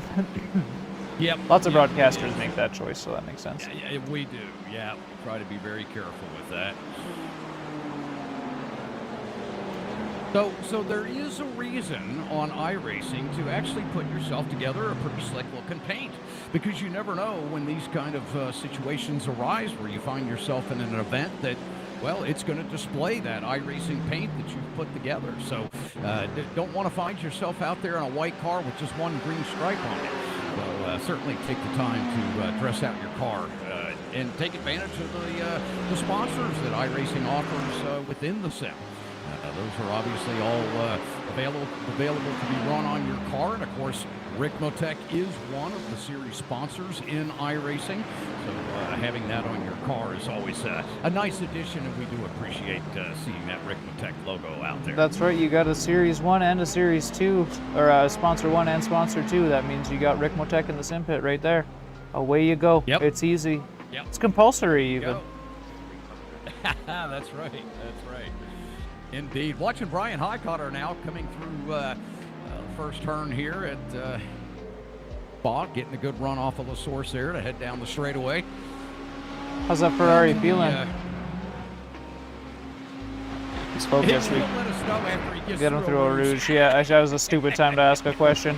But what did you ask? I wasn't even listening. How's that Ferrari feeling now that you're getting used to it? Yeah, it's getting better and better, bit by bit. Good. I think a little bit of front high-speed compression helps, in those fast corners with the aero balance. Was gonna ask about setup stuff. Is there anything particular you've noticed weird about it yet, or does she seem fairly normal? It seems, pretty normal. It's got a very stiff front end, so it likes to kind of understeer the low-speed stuff. So it's like most mid-engine cars, you're trying to balance, the low-speed handling with the high-speed handling. And there's only so much you can do with front downforce on these. So that's, I think, the biggest challenge for a car like this in terms of setup. Yeah, and you said you were using the compression. So for people that don't know, you have low speed and high speed compression. That's going to affect how your car goes over both bumps and transitions respectively. So bumps and stuff like that is going to be your high speed compression. Low speed is going to be relative to your weight transfer. So he's talking about the front end being stiff. You're going to see him dropping the front low compression will allow for more weight transfer. Or if it's bouncing over bumps, obviously that'll be your high speed, stuff like that. So if you guys are out there in your cars and you're having issues, it's something to pay attention to. Yep, absolutely. All those little details can make a huge difference. Brian, with your real-world experience, going from different cars, different formats of racing, have you found that that the transitioning between one car or another, have you done much of that within a particular series, or has it been more just literally going from one series to another? Yeah, it's been more of the latter. Just driving different Nissans in different series over the years. So most of my experiences with the front-engine rear-wheel drive cars, even the GTR GT3 was, rear-wheel drive instead of all-wheel drive in that series. So that's kind of my, my specialty, my wheelhouse. iRacing. But I do like a good mid-engine car sometimes. Yeah. Give us the GTR iRacing, please. Yeah, that's right. That's right. Start filling out that calendar a little bit, that roster a little bit.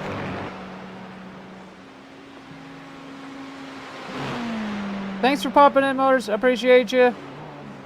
Any Gracias, he said you got down to 11th, right? 20.5, I think. He says sadly he has to go, but did have some fun, so good to know. That does mean that somebody will move up, I believe, then. We know that we have one man in the top 16 that will not be on the grid. Yeah, that's true. Yeah, Jose Cabrera, I believe. Yeah. Oh, Brian. Oh, there he goes. Yep, I was playing with brake bias, and I think I got a little bit too far to the back. A little bit. That'll Just do a it. little bit. Yep. Yeah, remember these cars do have ABS, but you can still get them to spin, right? You gotta remember ABS saves you when you're going in a straight line, but when you're turning, that little bit of lockup is enough to cause it to rotate. Yep, absolutely. Yeah, it was just a lot of trail braking, trying to keep that front end pointed on the apex, and round you went down the hill. Hey, good to have you in, buddy. Thanks for the luck. You have a good night, bud. Watching Leo Mora here find his way through Lacombe and working his way down to that hairpin of Bruxelles. My favorite corners. It's such an interesting turn. I don't know what it is about this corner, but I just love coming off this thing and then cracking back right and sweeping down into that left-hander. When you get it right, yeah. That whole complex that is whole amazing. It's amazing when you hit it right, but it can sure test your patience when you can't find it. Yeah, right from that first straight on, you got to set the car up just right. You get through the first complex, and it's the first set, and then second set, finish the complex. So great little section. Yep. And and Puhan back there is interesting as well, because that's another corner when you find it right, you know it even well before you get out of the corner. It's just you hit that entry just right, and you know it's going to be a fast exit. And it's important to have it too. You need it there. Golly, yeah. That's such a whole. I mean, you're only lifting for just a short bit going into that corner. So the sooner you can get back to throttle, you've got a long stretch there heading all the way down into campus. Yeah, and remember too, iRacing changed the track limits on this, so they're a little bit different than they used to be. You can kind of use a little bit more of the track. Yeah, they make a little more sense to the real world counterparts. I think they did a pretty good job on this one. They really do. Yeah. I think a lot of us complain, for quite some time. Yeah, this is the famous thousands of off-track 24. Right. Oh, it was just crazy. Yeah, I remember, 3, 4, 5 years ago, the 24s here were just, the incidents were over the top. I mean, people just couldn't keep off getting those off tracks. Oh, Will Davis not running traction control and ABS on his. He doesn't like it on the GT3s, I guess. Ah, gotcha. Yep. That is a bit of a driver preference. You see some that run it a little higher than others. I use it if it's there. Some drivers that they just like to throw that back end around, and I'm one of those. I like to have a loose car. If it's there, I'll use it, but kind of like minimally. You don't want it to slow you down, but you don't want it to. Exactly. You want it to help, not hinder. But I prefer, honestly, like I'll drive the Porsche Cup car in these when they do every chance I get when they do the multi-class GT3 Porsches. That's my favorite series. And the Cup cars no CC, no AC, no TC, no ABS as well. Similar setup. Yeah, right. Oh, that car, boy, that is a blast to drive. That's favorite car in the service right now, to be honest with you. Oh, I don't blame you. That is a. It's got me driving Porsches and everything else too now. Like I got the GT3 I registered in as the Porsche. I'm in the RSR. When I do GT, it's always the Porsche these days because of that thing. Oh, nice. Okay, become a bit of a Porsche fan. I love it. All because of the Cup car. Yep, that's great. Well, if any of the drivers out there that are watching our stream tonight, guess what? You can come out here and join us, SPA24. Yeah, Spot 24, pretty easy password to remember. That'll get you into the session. Look for us on the iRacing hosted sessions. Be under Frank Rico. He's the one that put up the session name. Frank, the captain of the quarters there at Miami. Yeah. Ricmotech facility. Yep, so to be clear, if you guys are looking for it, go to the iRacing Beta UI. There's a search box under the hosted sessions. You can type in either Frank or Hotlap. Either will give them to you. You'll see the Hotlap Humpday on there, and then again, Spa24, all lowercase. If you need to grab the password and you forgot it or something, it's up on the top of the screen as a reminder. And also, of course, we got plenty of spots left at the moment, so invite some friends. Come and check it out. Get some more people on the track. More chances to win. Yep, come around the hairpin. We'd love to see a lot bigger out for these events, and we have a big one tonight. Yeah, we have about 20, 23, 24, 25 garages full here this evening. Many more to go, so come on out and join us. Good time here at Spa, getting some good lap in before that virtual Spa race this coming up weekend. And while you're doing that, and you land the top time, and you go in and win the feature race, guess what? You get a Ricmotech Racing Sim t-shirt.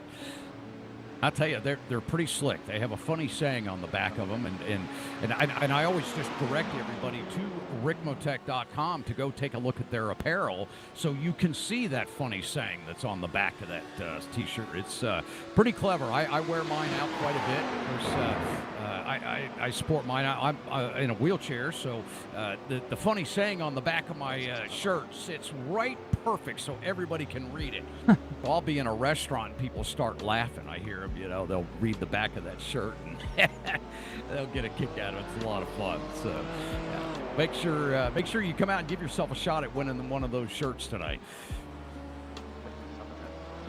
Mike, you're not racing the 24. You're going to be a reserve for the AMG British GP in Spa 24 in the real world. Ah, So good luck, buddy, if you happen to be running. That's awesome. that might be a little more fun. Yeah. I can see why you don't want to do iRacing. That's fair. I can see. There are those certain times when iRacing plays second. Yes, and that's only when the real world comes a calling.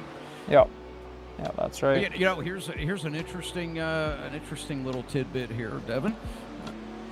Spa hosted its first Grand Prix all the way back in 1925, and I'm going to scare you here. I know neither you or I, or probably many of us, were around at that time, but that was almost 100 years ago. That's right. Yeah. Yeah. You think about it now, it's a long time. The track's changed a little bit since then, though. Right. Yes, absolutely. You know, I guess the biggest change that they did to this circuit was in 1979 when they squeezed it down from the massive 9-mile course down to the 4.3 circuit. Yeah, added a lot of slowdown sections to break up the traffic, and I think they widened it a bit too. It does seem, I don't know if that's just a video game thing or not, but it does seem wider too. No, it was. Yeah, they did widen, the circuit in several places. In fact, I think it's probably been, resurfaced over the years, and I think they've widened, even more of course, I would say, the section we're watching right now could be made much wider. Yeah, the bus stop or whatever you want to call it at the end. Yeah, that final chicane there. We have words for that chicane. They all start, or they're all 4 letters, and none of them you can say on stream. And none of them are 19 and 20, which are their turn names. Right, yeah, exactly. Hey, Waith, welcome, buddy. How you doing? Another reminder, guys, Spa 24 for the password. Search up Frank or Hotlap under the hosted sessions in iRacing. You guys will find the Ricmotech Hotlap Humpday lobby. You guys are welcome to join. Still got places to go, and I believe, how long do we have left in the practice? Are we down to like 15, 20 minutes? Yeah, we are down to 25 minutes remaining. There you be. So we're getting pretty close now. If you guys want to get in, you want to get in soon. I believe iRacing locks you out once the quali starts, so you want to get in with that practice as soon as possible. Yeah, so jump on in. Spa 24 will get you into the session. Right now, the times are sitting between a 2:16.7 all the way back to, I'm going to call it a 2:26. Would be, I would say, Devin, that's probably a correct lap time. I think the other 2 sims there were more in a testing phase. Those lap times quite a bit down the order. We'll leave it at that. Yeah. Just figuring some stuff out or coming to hang out real quick. Exactly. Sure, you bet. Yep. They were probably testing out some wheels or something there. Technical difficulties too. You never know. We know I had those. You never know. That's right. Yep. Still watching that 30 car. Leo having a good run here tonight. 2:19.495 is the time he's been sitting on for a little while now. Holding down P7. He's in that BMW, if memory serves, is that thing with the anti-dive in the front end or whatever it is, so it's got some crazy stuff going on in the front. It really affects the weight transfer too, from what I understand. I can't get my head around it. I can't quite drive the Beamer. I don't drive it well. It's a very different car. It's there with 14 car Jose Cabrera down there at the Miami facility for the open house, showing us how to get smoke out of the rear end of these cars. Yeah. Yeah, we'll move back to the 30 car. We've got 7 in the pits. We'll see. There we go. We got a driver coming out of the pits. See how this Porsche is doing. Number 15. Yeah, we've only seen 1 or 2 of them on the track. There's not many of the Porsches. Yeah. And there they both are. Yeah, Paul Barnett's one of them in that number 15. He's holding down a 2:20.750 on the board. So in P15, he's just inside the bubble there. Again, top 16 drivers will transfer tonight into the first heat race. Of course, this is just pre-hot lap qualifying warm-up here this evening. We have 2 hours of practice that we can bring to the table for each one of these Hump Day events. Hotlap Hump Day going on 5 years coming up. That's right. Yeah, it's been Bit of a Been milestone. happening for quite some time. It's just hard to believe we've been doing this for this many years. And I see a couple of names on the board here that I believe were probably back in the first Hotlap Humpday Challenge. Lots of guys have been kicking around now for a while. Yeah. A lot of these names on the board, Devin. I know you and I have been avid in the sim world for many, many years, and we do recognize a lot of these names. Well, yeah, I'm on 4 years for just the iRacing in general, you know, and that was Ricmotech was one of the first things that got me into it. Was Shaun and the Simpit and the Hotlap Humpdays and all that stuff. So yeah, it's about 4 years for me myself. Yep. I think seven in sim racing now, so not crazy, but getting there. Okay. Getting there. Oh gosh, I don't even want to say how long. I'm just an old fart, man. Well, yeah, that's right. I mean, I was never into the older stuff. Like, you go back to the pole position days and stuff like that. Gosh. Yeah, then you can get back there. Yeah, I remember watching Shaun on the show with Darren, you know, years ago, back in the early 220 dot ages. Two different channel names ago. Oh yes, many different channels. Hey. Yes, back in the R Factor days, and yeah, of course, R Factor still out there doing their thing. Yeah, evolving as all the sims have over the years, and we're gonna have that new player too, that Ren Sport coming to the table here soon. Right. Yeah, we have Ren Sport coming to the table soon. Yeah. Lots of competition now. It's not just a handful. Oh yeah, you bet. Well, I think it keeps it hungry for all the mainstayers out there. You know, iRacing and ACC. You know, they all have really become, you know, R Factor.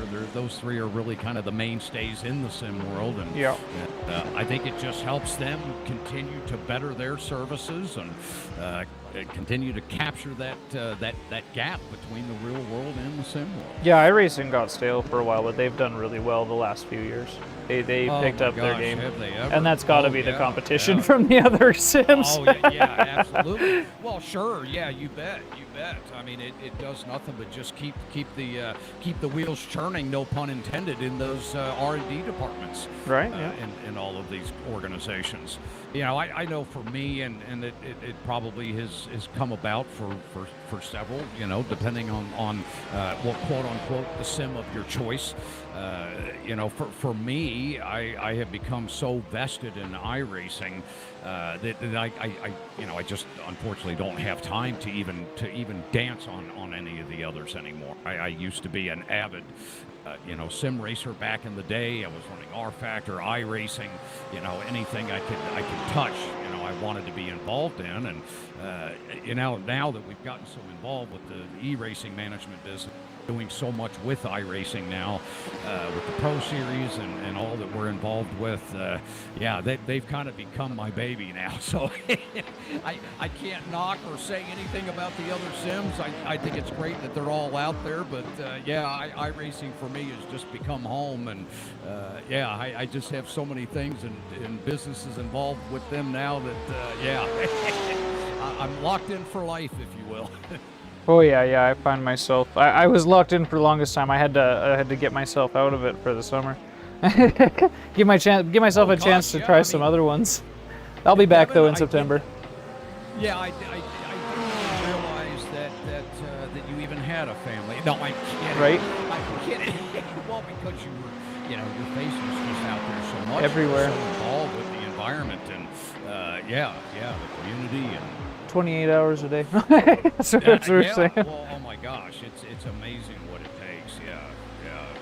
When you want to keep up with it all, you gotta do it all the time. Yeah. I miss driving. You know, I have to admit, you know, my schedule is so busy now. I try to run. I signed up for the Ricmotech Sports Car Series this season, and it had great ambitions to get out there and get myself, you know, really back in the seat, right? Did you make it into any of the lobbies? Was I in for a rude awakening? Holy cow! Yeah, buddy, I was pulling up the old caboose there, Yep, doing that for several practices, and I said, man, I need some seat time, so I squeezed in some more practice and actually had a good start to the season, but unfortunately, other business attributes have pulled me out of the car again, and so I think I completed maybe 3 of the races, and we're on round 6 now. Yeah, so back to announcing. Yep, back to announcing and admin. Doing all the other stuff. Yeah, right. Yeah. So, but it's fun. It's nice to get back in the car and keep your feet wet. But it's like riding a bike. You that muscle memory starts to come back. You just got to get out there and get the laps in.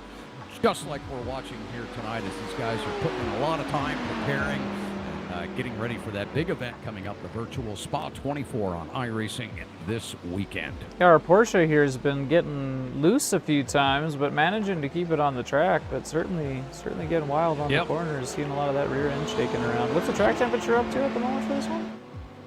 Let's see what we're up to. I have my other data software up now. We'll take a look. 110 degrees, still holding. So it's warm, 79 ambient. Yep. So it is warm out there, and that Porsche, it will dance. You can see the 16 car behind him here, where he's not being or not having to deal with quite as much of a wet noodle there in the back of the car coming off these exits. Yeah. More understeer, less oversteer. Yeah, well, and at that temperature, I mean, so when you look at the times, I mean, if you're familiar with Spa, you might think like, 2:16s, I could do that, but we look at the temperature on top of that, and you're not doing that. Most of us, I don't think. Oh, no, you're right. Not in 40-degree temperatures. Right. I don't think so. 105, that's, I think, like 44 or 45 or something like that. Where are we at? Yeah, somewhere. Somewhere around there. Yeah, that would be, somewhere right in that area. Yeah, so that's quite warm. For the Celsius guys, that way you guys know. Yes, exactly. Well, Marcos Martin's in that number 10, still holding down that top time with a 2:16.754 out there. Just cruising it easy at this point, just trying to make sure he keeps it, I'd imagine. Get consistent. Yeah, just pick up this 23 car, the Mercedes out there, Mike Bowles. Great to see Mike Bowles out there with us tonight. He's sitting on a 2:22.012, about 5.5 seconds off our leader, but again, 4.3-mile course, long way around here. 4.3 seconds at Lime Rock. Yeah, you're going to need to do some work on that car. Yeah, Mike. Spa, not so much. Well, and Mike, this is our Simpit ACC. He does the live streams for us for ACC. He does a hosting for us for a couple of things as well. So he does generally drive in a different sim. So this is a bit of a change for him. But he loves that Mercedes, though. This is the one that also said that he's a reserve for the GT and the Spa 24 this year. For the real world. Okay, Mike Bowles. Okay. So he's getting some real world practice right now, kind of. Yeah. Yes, exactly. He's getting real world time on the track. Absolutely. I think with the updated car, that might actually be the car they're in, too. He's not behind anymore, I'm not sure. Oh, okay. Nice. Now looking at the 66 machine here. That's a brave man jumping in the Ford. Yes, he is. Kenneth Eastop, a regular in our Simpit colors out there tonight. Well, not the colors, actually. He's got the sponsors, yeah. Right.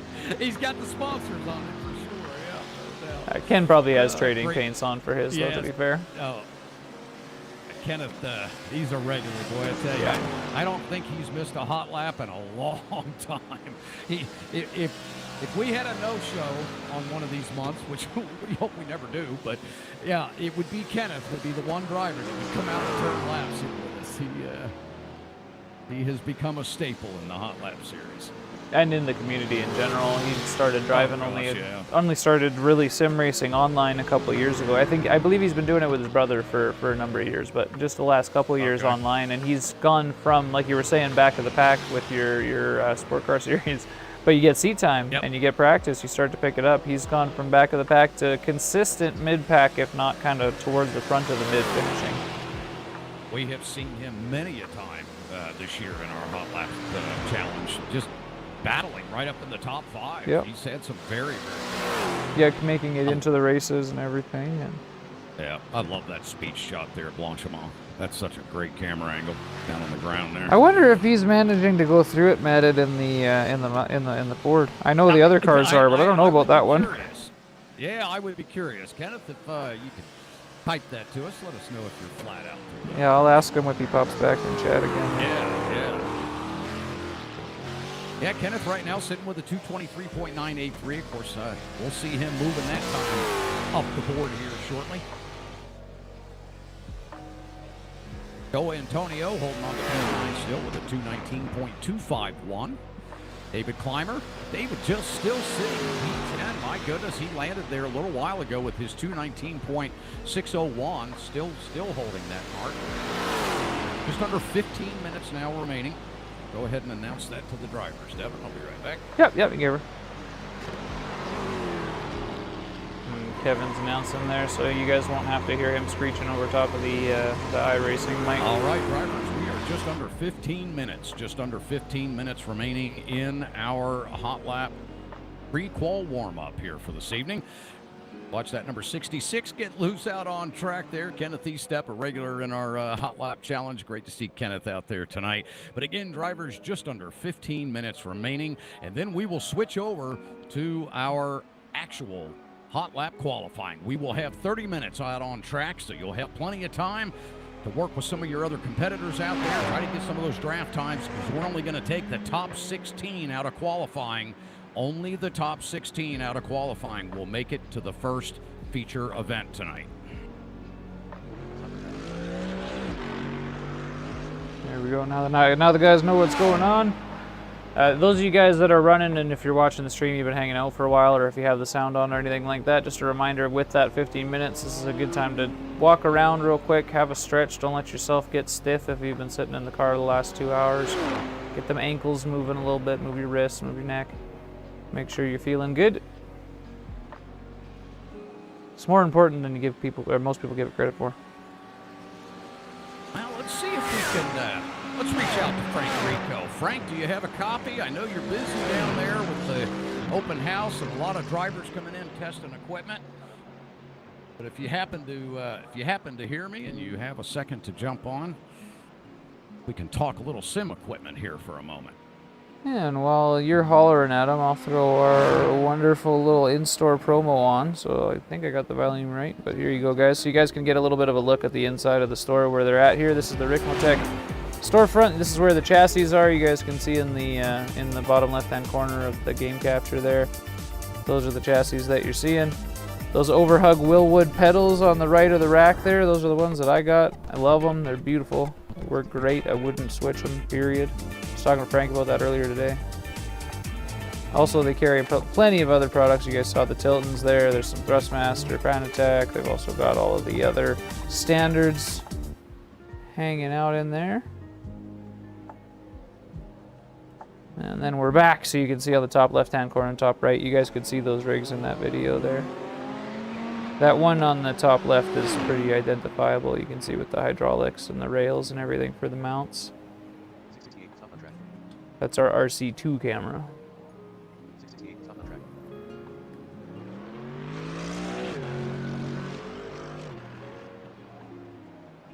Looks like they're getting a driver swap going on the next level chassis as well.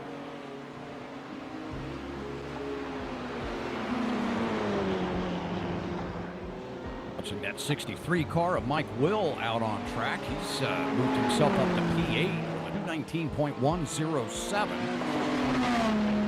I think that was Mike. I think he was asking, you used to race the sports car Mustangs with him. I believe that one. Oh, okay. Gotcha.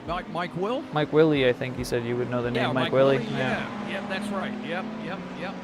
I thought that name was familiar. There you go. Now, clarified for sure now. There's a Simpit colored car. Oh, yeah. There's the blue and orange. Right up on the tail end of that 72. See if he can pick up a little bit of slipstream here. Yeah, we were talking two very different driving cars there. Nice, so. Nice clean pass, though. Yeah. Courtesy there, letting the 63 by.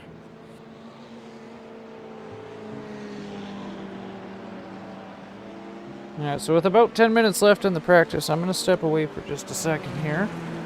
Sounds good. Take care. I got to I got a puppy that's been asking me for some food here. The wife took the kids with her, but she can't take the dog. Can't take the dog. That's So, right. give me a couple minutes to run out the dog and grab him some food. I'll be right back. You guys got the tunes on. You're with Kevin Ford. Once again, password SPA24, SPA24, all lowercase. The reminders on the top of the screen. And just search up Frank or Hotlap in the iRacing beta to find the lobby. And you guys can get on in. I will be back in just a moment.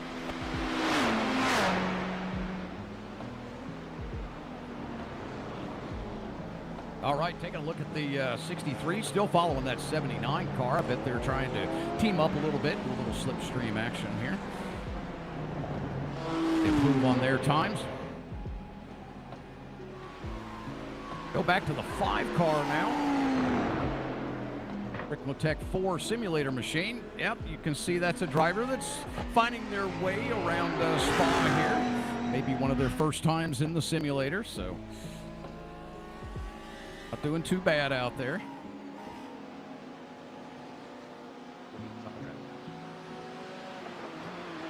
I believe this is Victor Aponte. It is, yep, in that blue 26. Victor having a really good showing. He's up to P5 now with a 218.752 on the board. Well, he's definitely familiar with Spa. Boy, running a nice line there.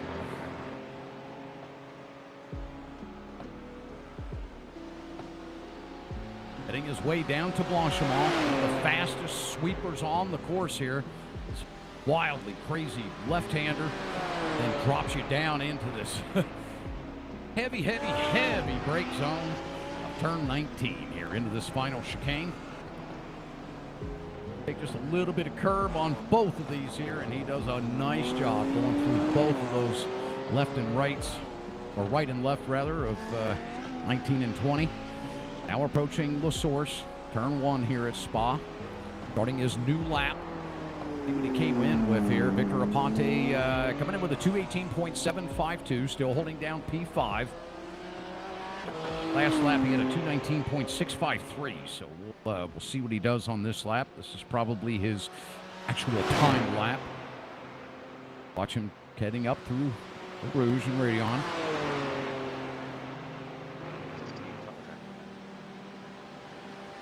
Up every inch of that track as he heads up Kemmel Straight to what's known as Lacombe. 7, 8, 9 complex here. Nice little switchback section. Really got to get the entry part of this right to really get the car to rotate back track left here for this right-hander. You saw he was able to really take a lot of that curving. Off turn 9 there, now down into Bruxelles. Really long wrapping hairpin here, full 180. Going to get backtrack right again here to set up for the left-hander out of turn 11. This is the tough one. You can see he took it a little wide there. That's going to negate that lap time that he has on the board right now, or was heading towards. He heads down through Puhan. Very fast section here. You want to get this right on entry. Getting around one of the competitors there. Down into Campus.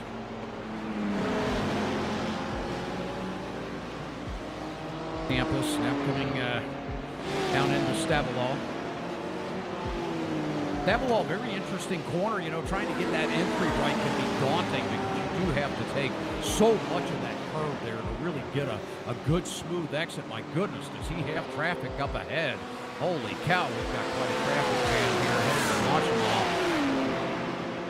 I come back and there's 7 cars dancing on the screen. Wow, that looks like I-95 heading out of Atlanta. My goodness. It's a good sight though. We didn't see anybody crash. We saw a lot of moving and a lot of shaking, but no crashing. Yeah, well, I see a little bit of smoke there, but it looks like that the 26 is currently not going to capture its best time on this lap. They head across the stripe. All 27 of them are going to start their next lap. Right? Yeah. Good. Dirty, that's a bit of a mile. I'm sure we'll see them all spread out here once we get up. Oh yeah. Just waiting for the fast guys to get ahead, the slow guys to let them by. This lap here will be a bit of a practice lap for them, and then the lap afterwards they'll be able to squeeze out another time. They should have another 4 or 5 laps before they're out. So. Yep, they should. Oh, and there it goes, 3 of them. Big wreck there coming up through Eau Rouge. Oh, unfortunate for those drivers. They were really wanting to get that time in. They're going to have to get out of the pits quickly if they're going to try to make it back around with just 4 minutes remaining. Actually, right down to 5 minutes right now. 5 minutes, so they still have time. That's kind of the border right there. 5 minutes remaining, drivers. 5 minutes remaining.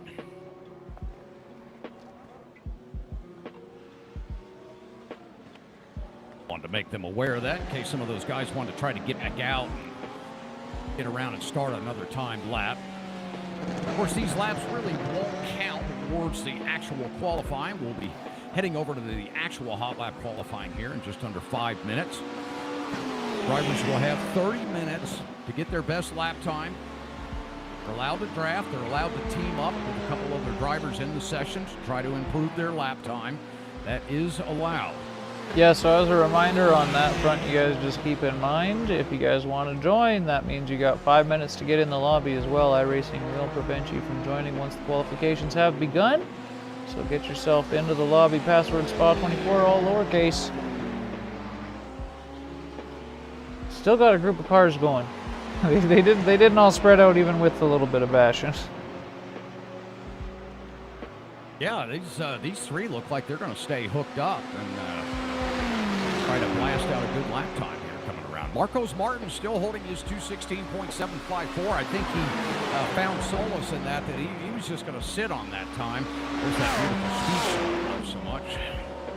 Yeah, with the shaking camera and everything. Yeah, down into turn 19 here. 15 car of Paul Barnett. Take advantage of the 22 there, use up some of that slipstream.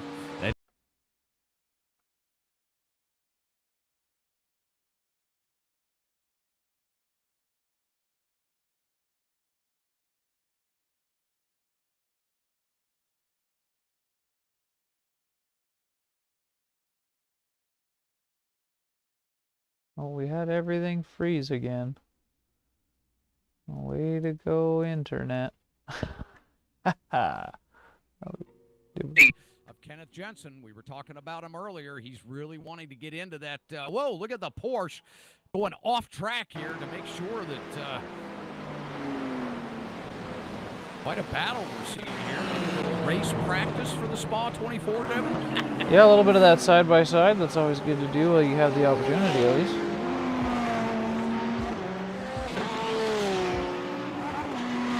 Down to about 2 minutes, 20 seconds remaining, so we'll start seeing those cars wrapping up those laps here momentarily. Oh, the stream's frozen. It'll come back here. We're good now. Everything's good. Don't worry about it. We're good. We're back.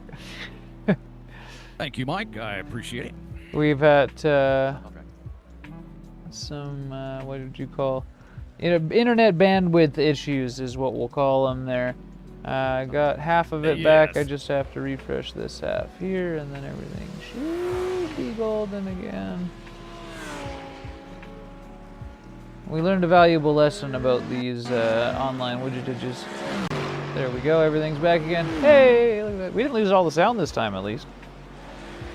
Yeah, right. It's been stable for the last hour and a half, though, so that's a good sign. We should do good once it gets time for the race here. We should be fine. Oh, trying to find Kenneth. There he is. Jensen. There's Kenneth Easted. Oh, Easted. Looking for Kenneth Jensen.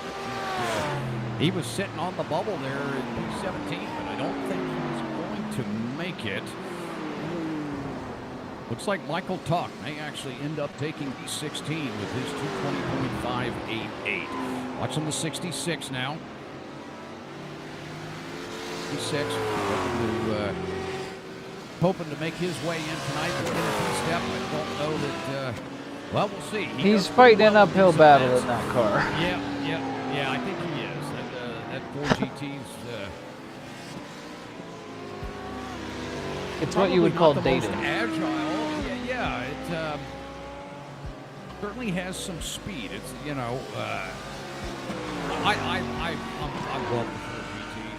It's just older. That's all. Cars, but it's just an older. Yep, just an older car here. I think at this point you're talking over 5 years difference, aren't you? Oh gosh, yeah. I would say certainly. Yep. 2017 is that would be right. All right, 10 seconds remaining. We're getting ready to switch over to our 30-minute qualifier here. Stand by. I'll leave my mic hot for this. Yeah, you're good.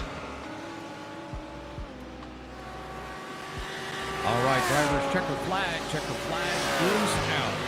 We've come to the end of our pre-hot lap warm-up here this evening. Drivers, we will be switching over to qualifying. All right, here we go. Qualifying for our July edition of 2022, the Hotlap Humpday Challenge, coming to you from Stavola, Belgium here this evening at Spa-Francorchamps. Looking forward to seeing how things play out in qualifying. Drivers, you are able to draft with each other out there, so make sure that you keep courtesy up. Know that just a contact with another car is going to negate your lap. So let's make sure that you leave plenty of space if you are using the draft to better your time out here. Keep that courtesy up. We're all out here after the same thing tonight, and we're just here to have a good time this evening. And we do want to send a big thanks out to Frank Rico at Ricmotech for putting this event on, as he does the third Wednesday of every month. We wish everyone best of luck with qualifying. You have 29 minutes to get your best time on the board. We will take the top 16 drivers. All right, I think I got off the mic before they made it around to start their hot lap. At least before the hot lap, yeah. And while he started talking, you guys can see I just threw one of the reels up on there so you guys can see the Ricmotech shop and some of the rigs they got, some of the products they got. Like I said, thanks Frank for hosting these events. Thanks also Kevin for coming and doing the announcement. Extreme Sim Racing for helping us out and everything. They've also got a software that we use with the Simpit as well. So if you guys are familiar with our leagues or anything, you'll be familiar with the software. We use the widgets and some of the tracking stuff ourselves. Definitely a good group of guys. Good collaboration between the Simpit, the Ricmotech guys, and the guys over at Extreme Sim Racing. I think I could take the password off now that we're on the qualify. We would not want to mislead people. Right? Go ahead and bring that down. There we are. Watching Mike Willie here out on track, heading down to Puhan. This is a very critical point for him to stage himself behind drivers that he knows that he can pull on. And just pull enough. See, we got a driver loose there in that Porsche. That's a 15, I believe. Speaking about Paul Barnett earlier. Yeah, now we lap time invalidated. Yeah. That'll negate that one. So we watch the 63 now coming around, coming out of campus, heading down into Stavola now.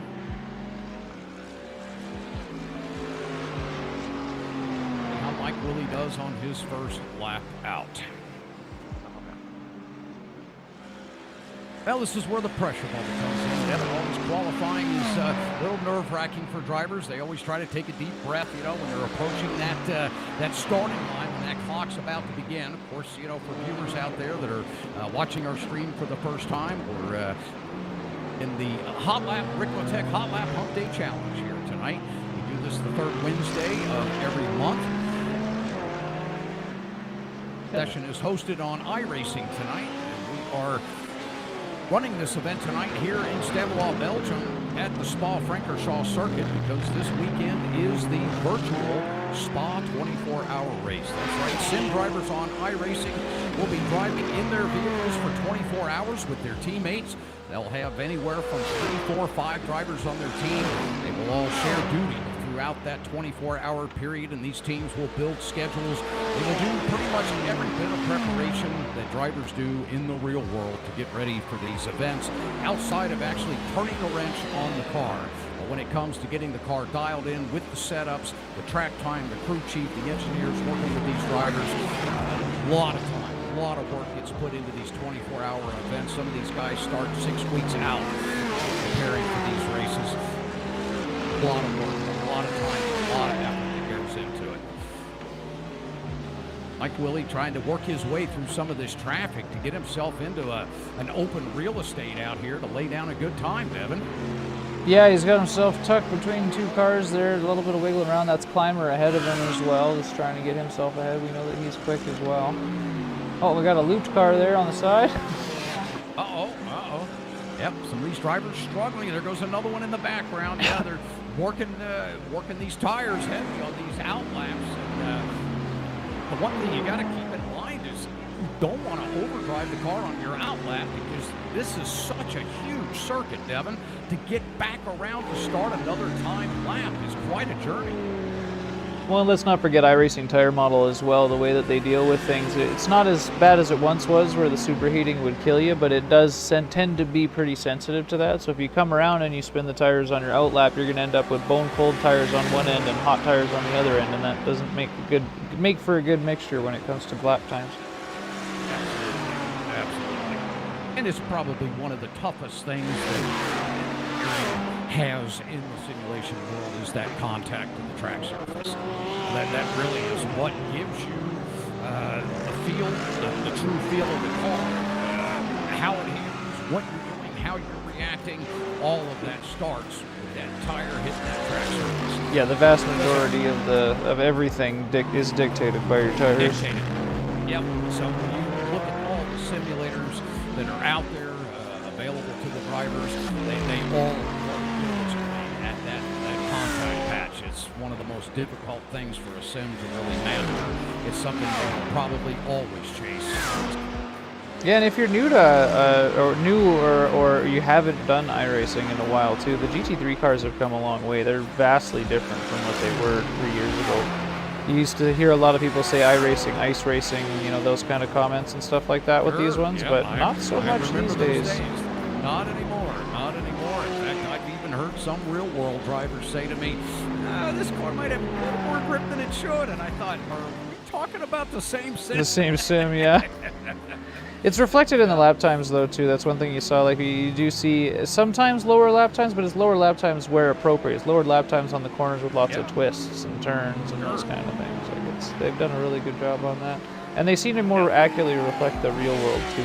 The 216s at Spa is that's a pretty standard for GT3s. That's pretty accurate. Yep, that is pretty accurate. It's just about spot on. Whereas I think cold temperatures, we're talking 20 degrees, but I can remember iRacing Spa races with cold temps running as low as 214, and I'm not an alien driver by any means, so that's... the aliens were running 213, 212. That doesn't happen anymore. Yeah, nope, not so much. Yeah, tire degradation, the attention that you have to put into the tires now on iRacing has really just added another fantastic element to the sound. Yeah, not much needed element as well. Yeah, always. And of course, more cars as well. Again, if you haven't been in for a while, you can see there it's not just the Ferrari, Audi, and Mercedes. You got, well, you just went off track there, but you had a Lambo in behind there. There's the Porsches, BMWs, quite a few cars, lots to choose from. We even have a Ford out today. And there he goes, finally. I think, though, he had said he wasn't running traction control or ABS. So he might be running faster lap times, but you could kind of expect that at 45-degree temps. You bet. 105-degree temps for you guys in the U.S. as well. I'm sure we convert them both. Right, my time's just updated on the screen here. This should be our first lap times coming in, eh? Yep, 216.878 for Marcos Martins. He goes right back to the board in that number 10. Randall Sherritt comes in right behind him with a 217.887. Now, surprisingly, Randall was actually down there a little closer to Marcos in practice, so I'm sure we'll see him improving on that time here in this next, what do we have, 21 minutes, just over 21 minutes remaining in our hot lap qualifying. Josh Soto, great to see Josh out here with us tonight. Josh coming to us from the Extreme Motorsports Sports Car Series, Classic Sprint Series. Josh having a huge success in that Sprint Series this season, so great to see him out here doing a little spot racing on the GT3 cars. He's sitting on a 218.584. Victor Aponte in that beautiful blue Mercedes out there in that number 26, 218.666. So he's having himself a really good run here so far in qualifying. As we move down to Andre Saunders, great to see Andre Saunders out here with us, another driver that has had a lot of experience with Ricmotech in the background. Runs in the Ricmotech in his history rather than racing. Runs a lot of Ricmotech equipment and also competes in the Ricmotech Sports Car Series.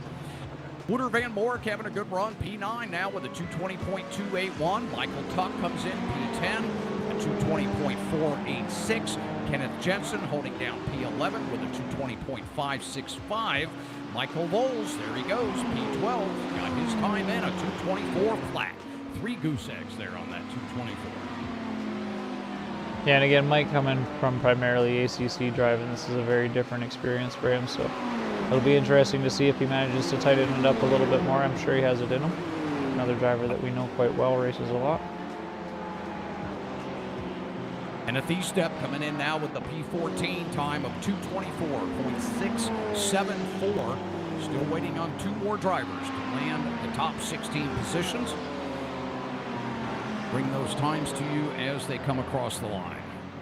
Yeah, keep in mind, we're going to see guys, like you can see 2 cars bunching up here. There's going to be some guys that are going to be sandbagging a lap here or there to make sure that they have enough space. The times are going to change quite a bit, especially with our top guys. He's, like you said, the top 2 guys were closer in practice. They'll be able to tighten things up in qualifying as they get clear track. Drivers have roughly 15 laps, roughly-ish. I'm going to say, about, I'm going to say 14 is probably what they'll get in.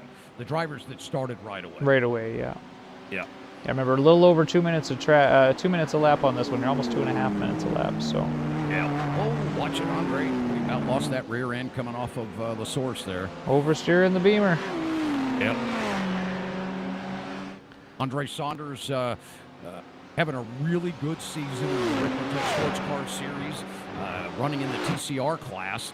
I tell you what, he handles that thing like nobody I've seen in that car. He and Kevin Carlisle had quite a battle at Mid-Ohio this past Monday. If you get a chance, check out Apex Racing TV.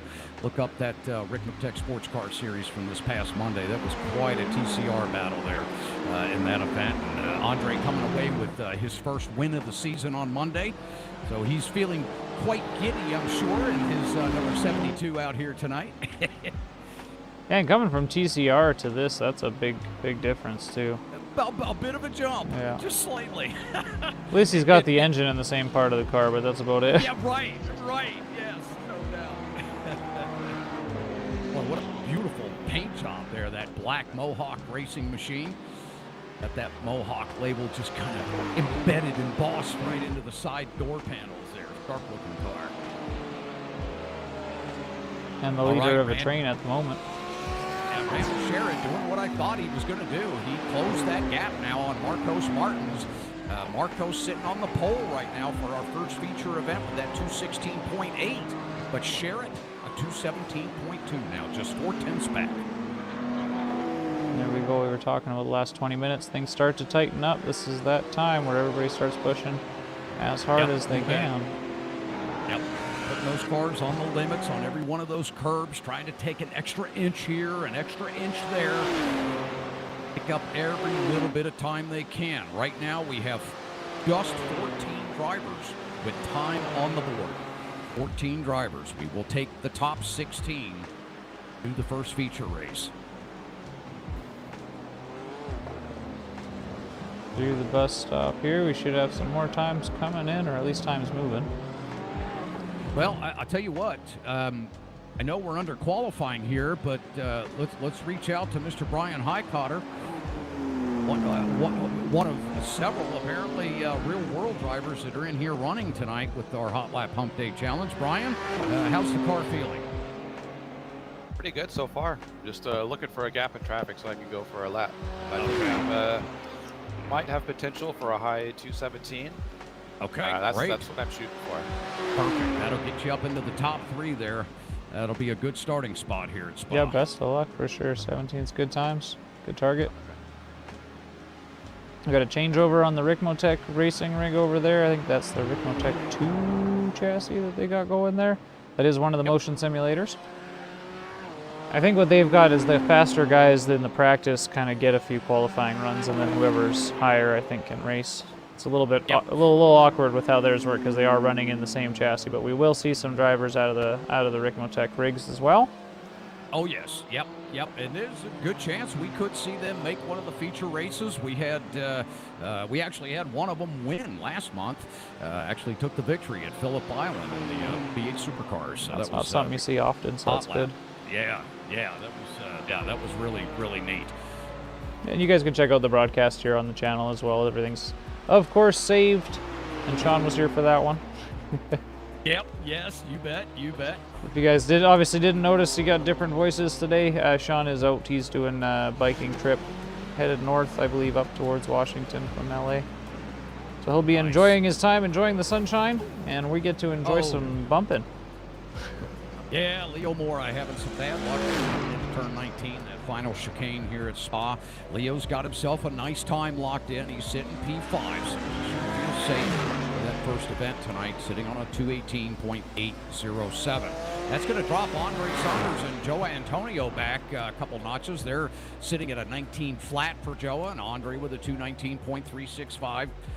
Andre, a very talented driver. Sure to see him move up list here shortly.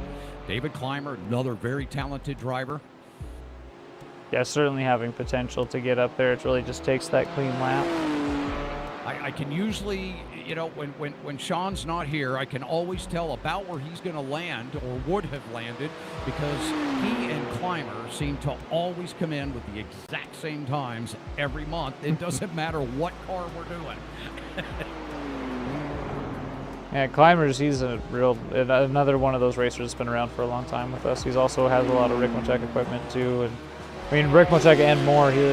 Climbers probably got an entire pedal store underneath his bed. Probably so. Closets full of rims. Oh, couple spins we're seeing out here. Two of them pretty close together. One a Porsche. Oh, yep, another Lambo. That's the second Lamborghini now that we've seen around. That's the 27, and that 27 is Thor Tolo, and he's trying to get himself into our feature event here this evening. Those qualifying times, everybody's pushing. They're getting loose now. They are doing everything they can to get those times up on the board. We are still sitting on just 14 cars with a recorded time. More cars here working together, the 4 and the 30. Let's see if they stay in tandem. Oh, the 4 is going to get a little loose coming off the corner. That's going to negate his lap. We'll see if we see the Porsche let the Beamer by here. Oh, and there's Ken Estep again in the Ford. Yeah, let's see how he's doing in that number 66. Kenneth is he's RP14 driver. Oh, he holds on to it. Commentator's curse. Kept it off the wall. Oh, is he going to jump out? He is. He's going to go for fresh tires. Yeah. Here's our Simpit machine. I think that's our only Audi out there as well. Yeah, I think you're right. I think it is our only Audi R8. The Audi's another car, speaking of updates to the vehicles, the Audi's come a long way. It still does Audi things. It wants to rotate quite heavily, and it should with the balance. But it's a lot better. Yes. Much more a managed. lot better. Much better. Yep. With the tires, you can kind of tell where the limit is a little bit better. Yep. But if you find it in the middle of a corner, it's gone. The limit will pass you by right quick. Oh, man. Yep. She'll walk right around with you. Watching that 63 car. Do I hear Frank? Yes. Hey. I wanted to check in on you guys. Well, we were reaching out for you there a little while ago, but we do have our Hotlap qualifying going on. We have 11 minutes remaining, so a perfect time for us to talk sim gear. So we were curious, Frank, what's the hot item right now? I know you have some new M-Sim pedals coming into stock there at Ricmotech. We do, yeah. The new Instant Talento pedals are on the way to us. We do have a depth set here that we're running. So that's running on sim number 1, Ricmotech 1 right now. So you can maybe see that on camera. Yep, that's your top right picture is the one he's referencing there, guys. Top right. Yep. So those little pedals, they are really well received. They're, what sets them apart is they're essentially designed for sim racers. So rather than other pedals like the GT Pros that we make, which are kind of modeled after real race car pedals, these were designed with the sim racer in mind that prefers to drive barefoot or with socks. So they have wider pedal faces so that it just works better for bare feet. No holes or anything on the pedal faces to make it easier. So there's no stress points on the bottom of your foot. All the adjustments, practically all the adjustments on the pedals can be done without tools. Let's be careful. Courtesy out there on track, guys. Courtesy out on track, please. And Frank, sorry about that. No problem. So things like switching out the bushings or adjusting the tension of the throttle spring or the clutch spring can be done by hand, or small tools they provide that allows you to just turn a crank and then set it to one of multiple positions to get different spring tensions and things like that. So it just makes it really easy for a sim racer that has to make a quick adjustment to the pedals to drive a different race. And they're just, like I said, built for the sim racer in mind. So it's different from other pedals that are out there on the market. And we like them a lot. A lot of guys here are really liking those pedals. Obviously, a lot of them are jumping in and taking their shoes off to get the most out of it. Yeah, that's fascinating. And the feel, the drivers seem to really like the pressure and the brake. Yeah. So, what makes a brake pedal great is minimal hysteresis. And hysteresis, now I'm getting technical, but that's okay. It's essentially the difference in the response curve from when it's being applied to when it's being released. So every mechanical system has a different response curve going one way versus the other, and that's what makes the brake pedal. If it's too different, it makes the brake pedal harder to drive, because as you trail off the brake, you end up having to take much more pressure off in order to get to the point where you need to be, and then sometimes you overshoot and you have to get back on the pedals. These pedals have a very similar response curve in both directions.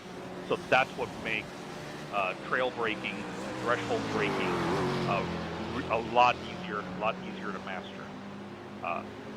So it's something that traditionally hydraulic pedals have excelled at, and load cell based pedals had a hard time with, and they figured out a way to do it. That's amazing. Yeah, so, because that is something that I drove with load cells for years myself, and that going to the hydraulic brakes to one of your pedal sets, Frank, was just tremendous. The difference.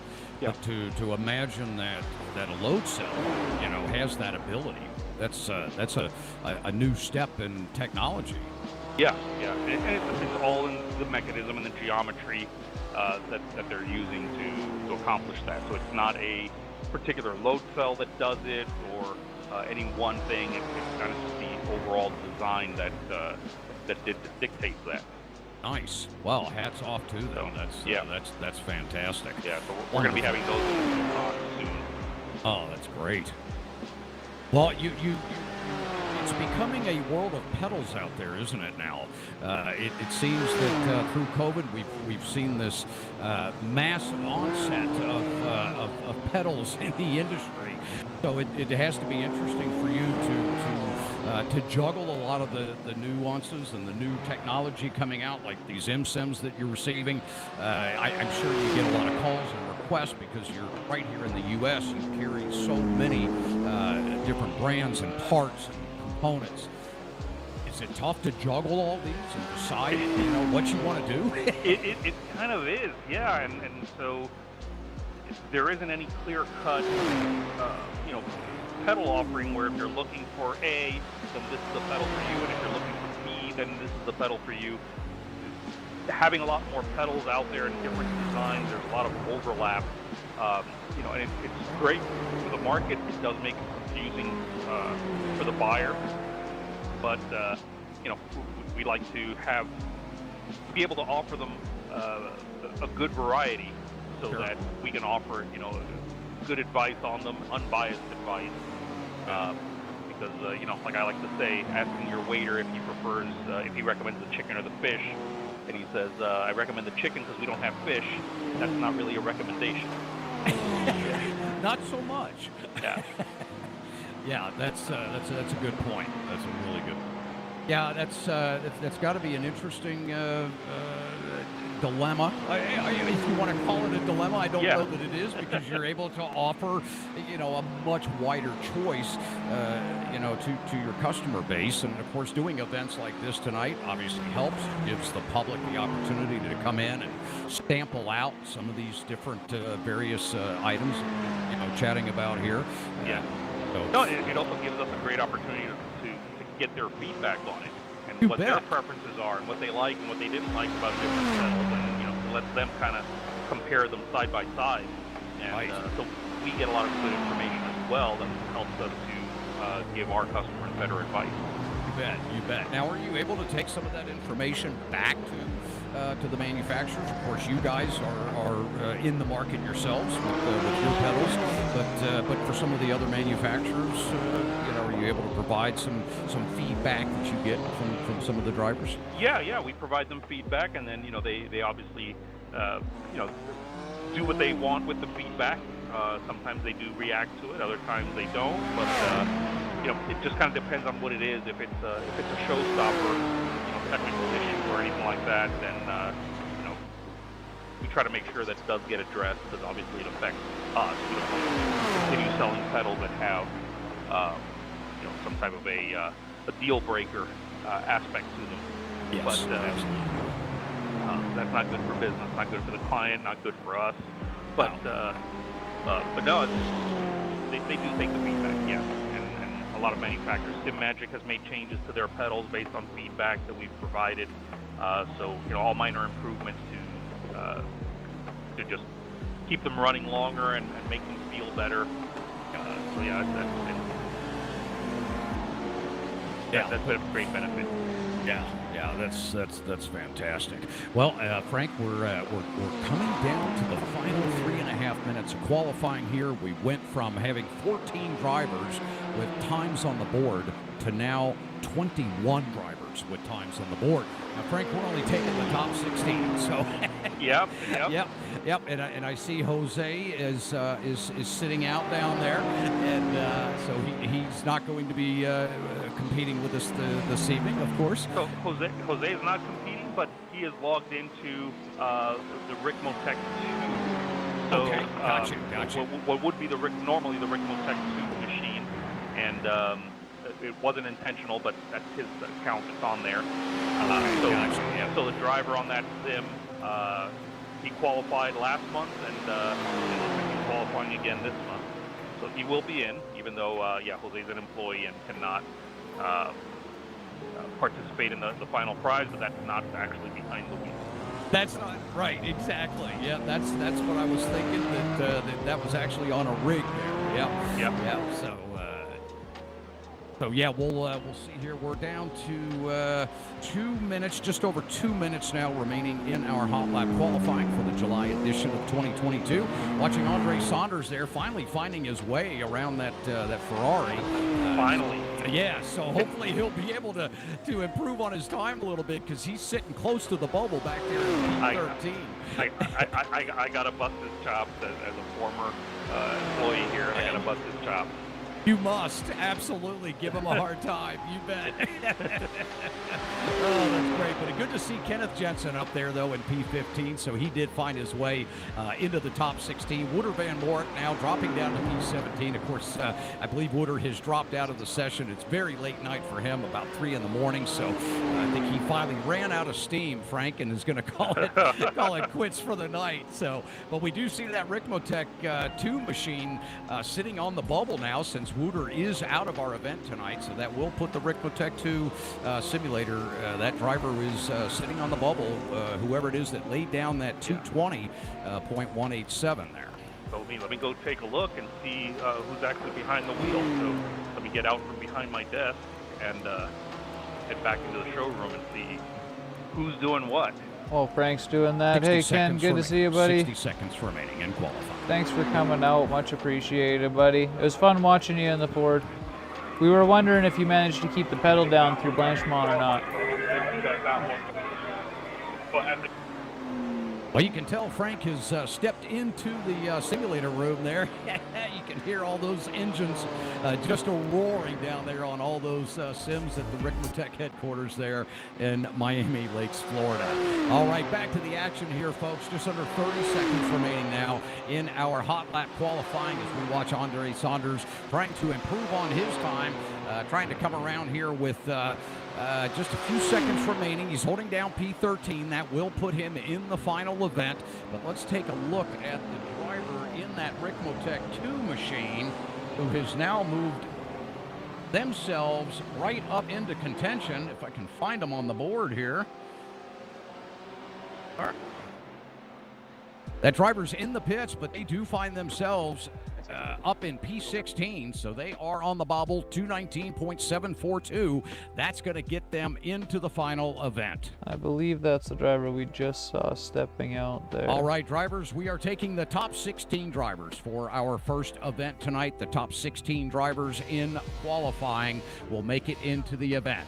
Drivers 17th and further back in qualifying, please do not grid. Please do not grid. That would mean drivers car 12, car 30, car 15, car 17, car 60, car 242, all the way back to P25. You guys are not in the event here this evening. Top 16 drivers only, please. Stand by.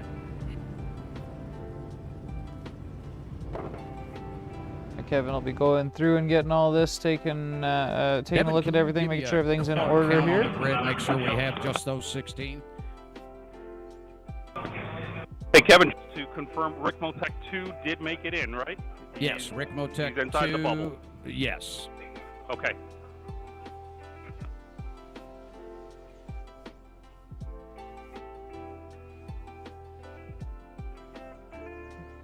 The anecdote there. Ken was not matted through the Eau Rouge, or through Blanchemont. He couldn't, not in the Ford.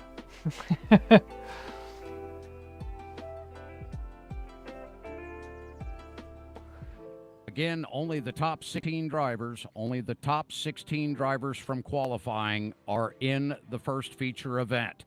I'm going to call those drivers out. This will be car number 10, car 32, 11, 79, 88, 05, 31, 16, 242, 26, 30, 63, 72, 17, 20, and car 7.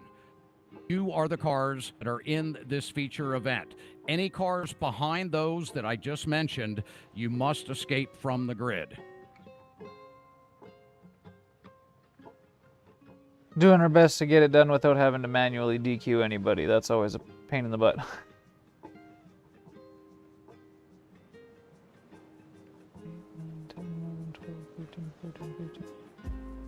We've definitely got some cars that don't belong for sure. I think you can right-click the names off the back of the list there.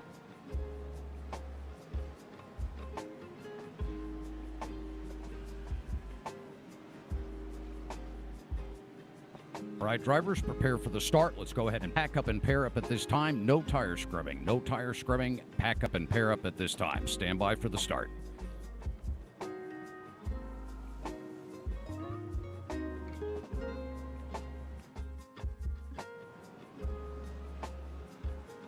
Green, green, green, green, green, green, drivers.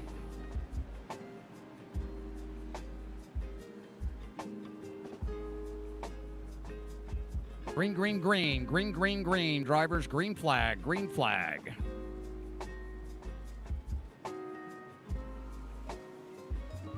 I think you've got I think they're still 17. waiting on the start. I think you've got 17 on the grid too. There is that last one, I think.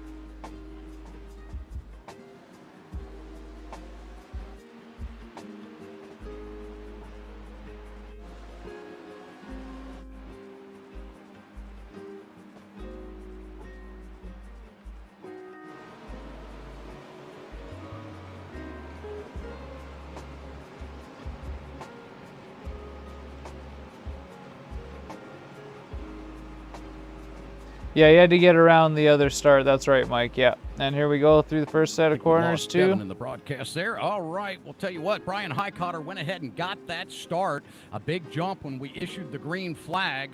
Some of the drivers waited, the rest of the field waited till the green went off, but Brian Highcotter and Josh Soto will be battling it out here for our win tonight in this first feature event. Again, we will have two 15-minute races here this evening as you're watching the kickoff of the first 15-minute race here. We have 14 minutes remaining. We are 1 minute in to our first feature event of the evening. Brian Highcotter in that number 05, sitting out front there with Joshua Soto in the number 8, close behind. Running in third place, we have Luke Mann in that number 32 car.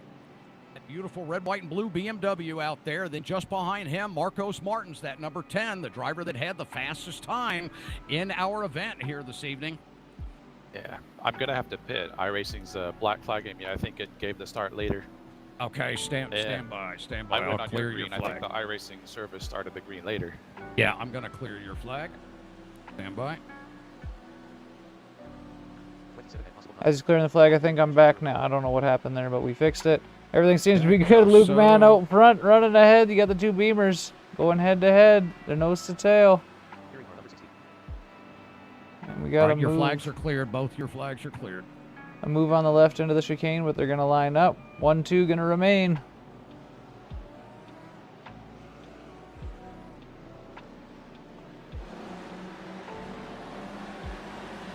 Looking pretty good as the cars come down. Almost a 3 wide into T1 out of that second group of cars there.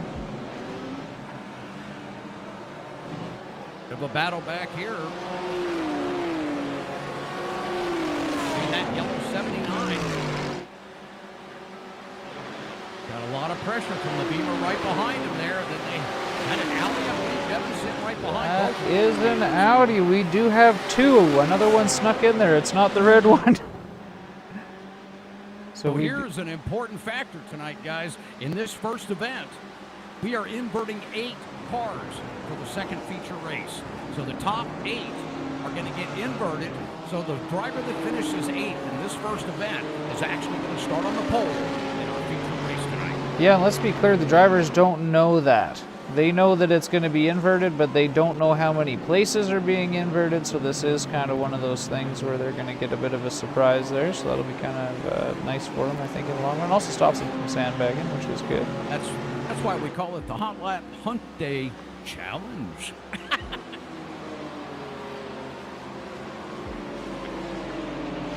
See how we're doing up front here. We have 2 drivers who got a nice stretch out on the lead of the field here. 16 in the 05. Ryan Highcotter maintaining that gap now. The 16 car is actually closed up a little bit, just a half a second back. He may actually be in that slipstream here, heading towards Blanchimont. Yeah, remember, Highcotter has to listen to us too because he's got us in the lobby, so he's got extra distractions. Yes, he does. So he comes through Blanchimont. We'll have to see how that run works out for him here. That gap really didn't change. Still staying. We might have closed up maybe a 10th there, a couple car lengths possibly. Colder tires Ryan may be gets a lifting nice in the run. dirty air too, coming around the corners for the first time. Very true. Very true. See the rest of the field now coming through that final chicane of turns 19 and 20 here at this 4.3 mile Spa-Francorchamps. Drivers competing in this event tonight are preparing for the virtual Spa 24 coming up this weekend on iRacing. We decided to bring this car and this track to the Hotlap Humpday Challenge for this month. Drivers never know what combination we're going to put out there for each of these events on the 3rd Wednesday of every month throughout the year. Of course, our July edition tonight, all about Spa. Yeah, this will be one of the few months where the guys actually have a bit of practice going in beforehand because they've been practicing for another series. Lots of time that doesn't happen, and it's a full-on curveball.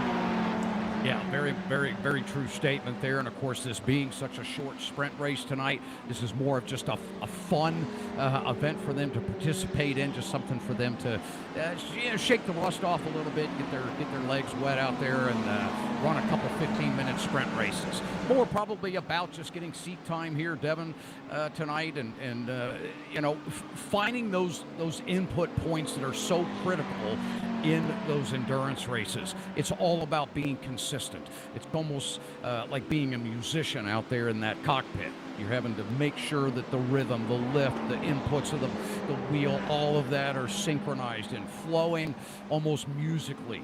Just a muscle memory, just dancing around the track, almost a ballet, if you will, in these endurance races. Yeah, very different than a sprint race. You've got, often people will say that fast doesn't necessarily win the race when you're talking about these endurances.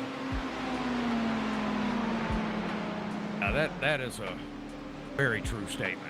It's not always about the speed in endurance events.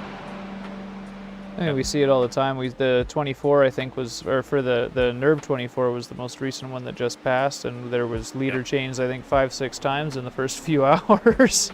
Yeah, right.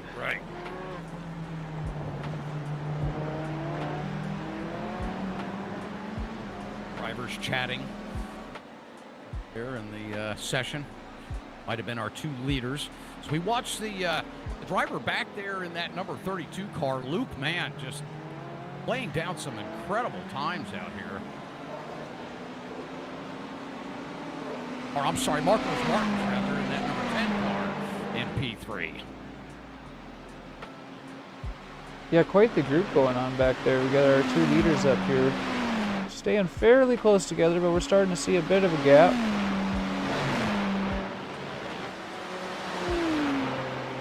Back to our P3.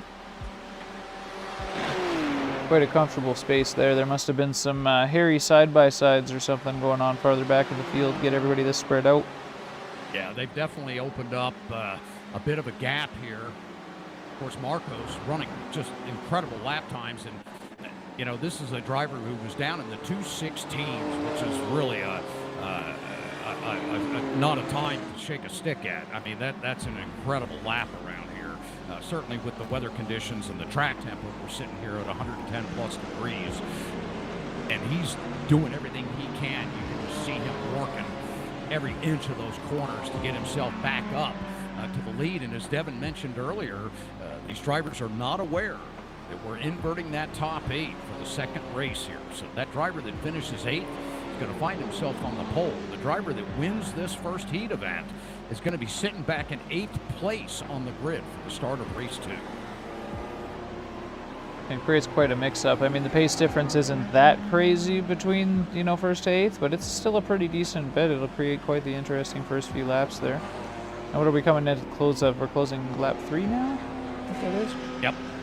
So we're moving along here. 15 minutes for these races, so that's what, 5 laps, 6 laps?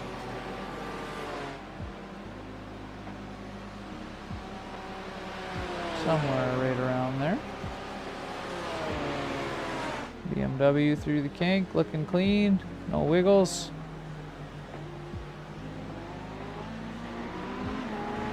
You can see these guys in the Ricmotech rigs as well, top left and top right. Those guys are actually at the Ricmotech show floor, hanging out for the open house now that the big sickness has somewhat settled down. Get the guys back in the show floor again.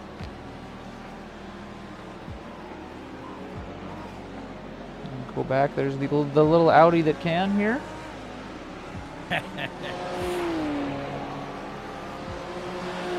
Audi's always a risky pick at Spa, but with 15-minute races, it might not be so bad. Usually about that half-hour or 45-minute mark, Audi starts to get quite uncontrollable.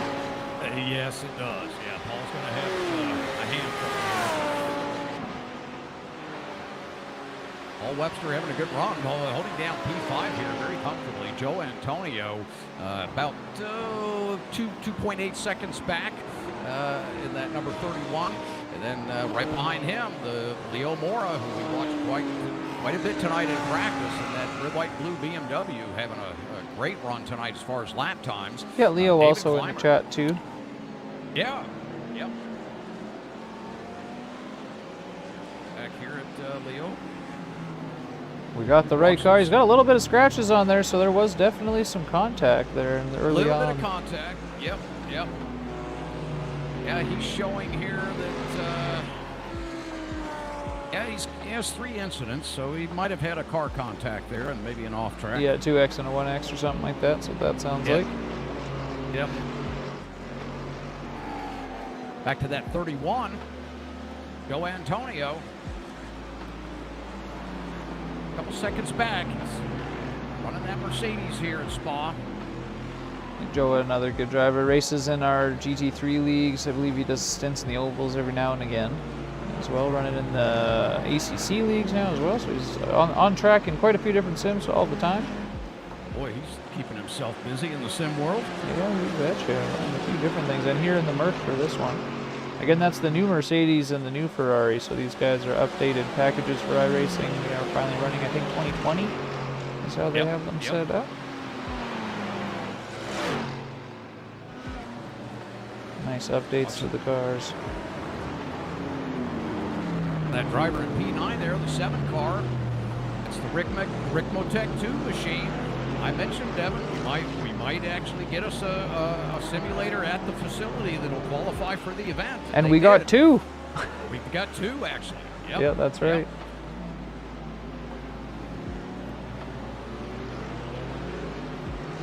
Nice job, really running smooth out there. Take a step back here, see how that 63 machine's looking. Mike Willie heading his way down into Eau Rouge. About 3 minutes remaining. 3 minutes remaining in our race here. Wonder if he's still running no TC and no ABS or not. At this temperature during the race, it'd be risky, I would think. I would think, yep. All right, we'll work our way back up to the front of the field here. There's that 31 Merc working their way through Lacombe. Cars bunched up a little bit more again. Yes, they sure have. They've definitely come back together.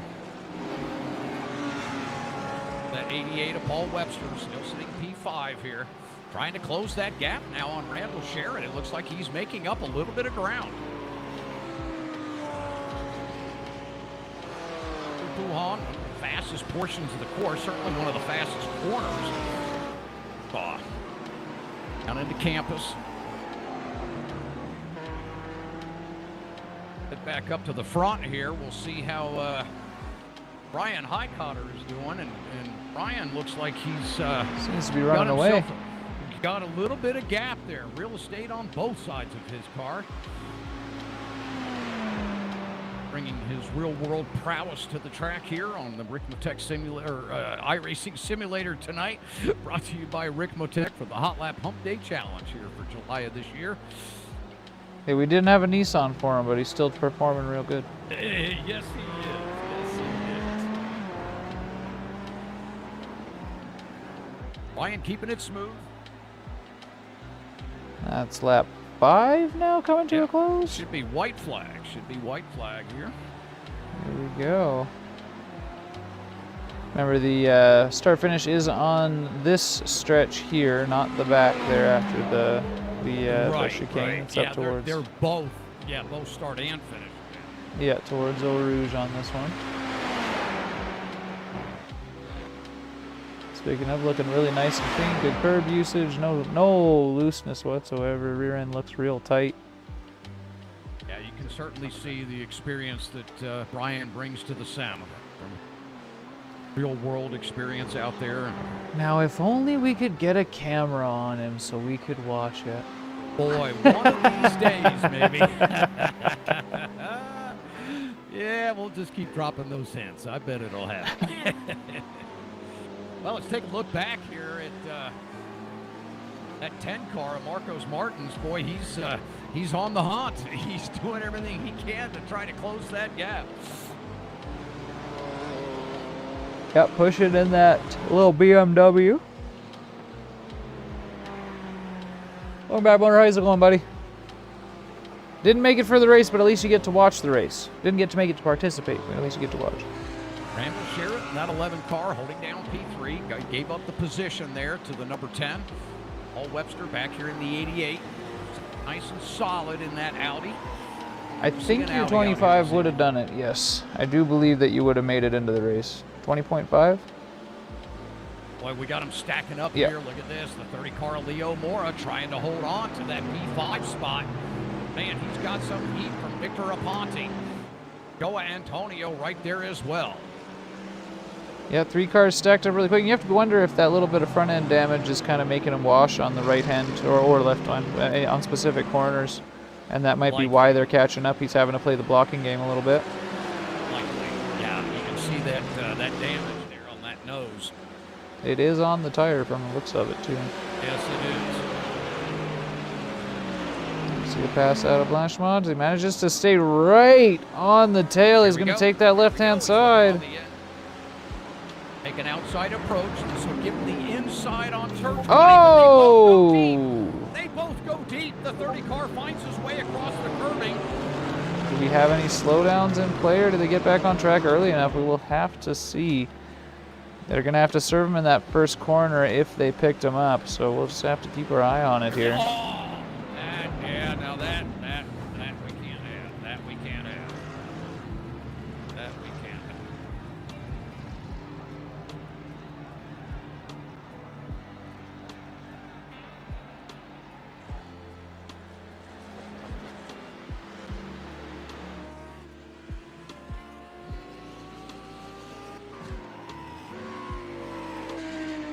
Got some drivers talking now for sure after that. Yeah, there's definitely some trash talk happening after that. And there we go, the 72 coming across the line there, and I believe Andre Saunders had a bit of a rough run there in that first event. Came in P11, so that will get him into the next feature. So that's good to see. Andre will make it into that feature event, and Luke Mann finishing out the top 12 there in that number 32. We will have a 5-minute warm-up here for drivers. We will have a 5-minute warm-up between this event and our final feature race here this evening. 12 cars. The top 12 will advance to this final feature event.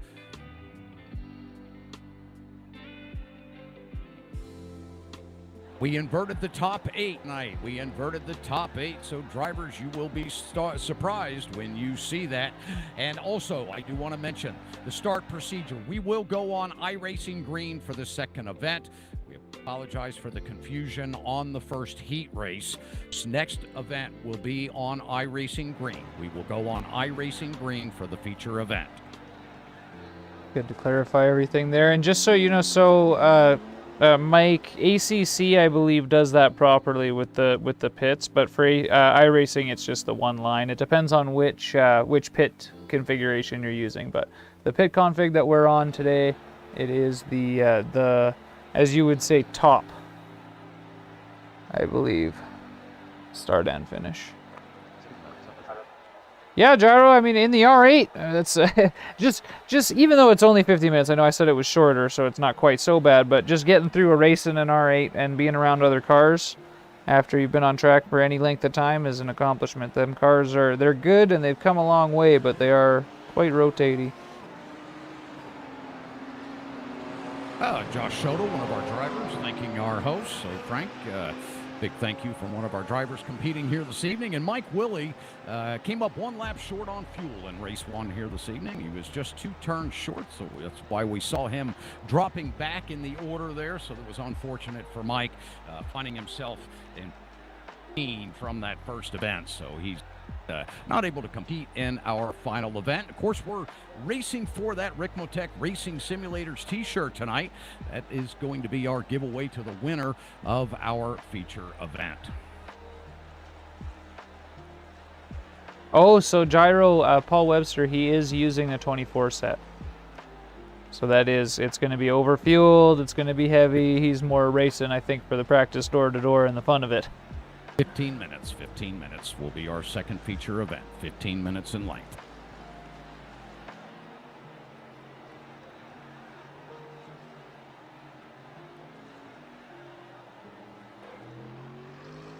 Yeah, you betcha, Mike. Thank you for that. We do appreciate your courtesy, and thanks. I'll make sure that Frank is aware. We put these events on the third Wednesday of every month, so if you can, schedule yourself for August 2022. We'll be rounding up to round 8, if you will, for 2022 for the Hotlap Humpday Challenge. So come back and visit us again next month.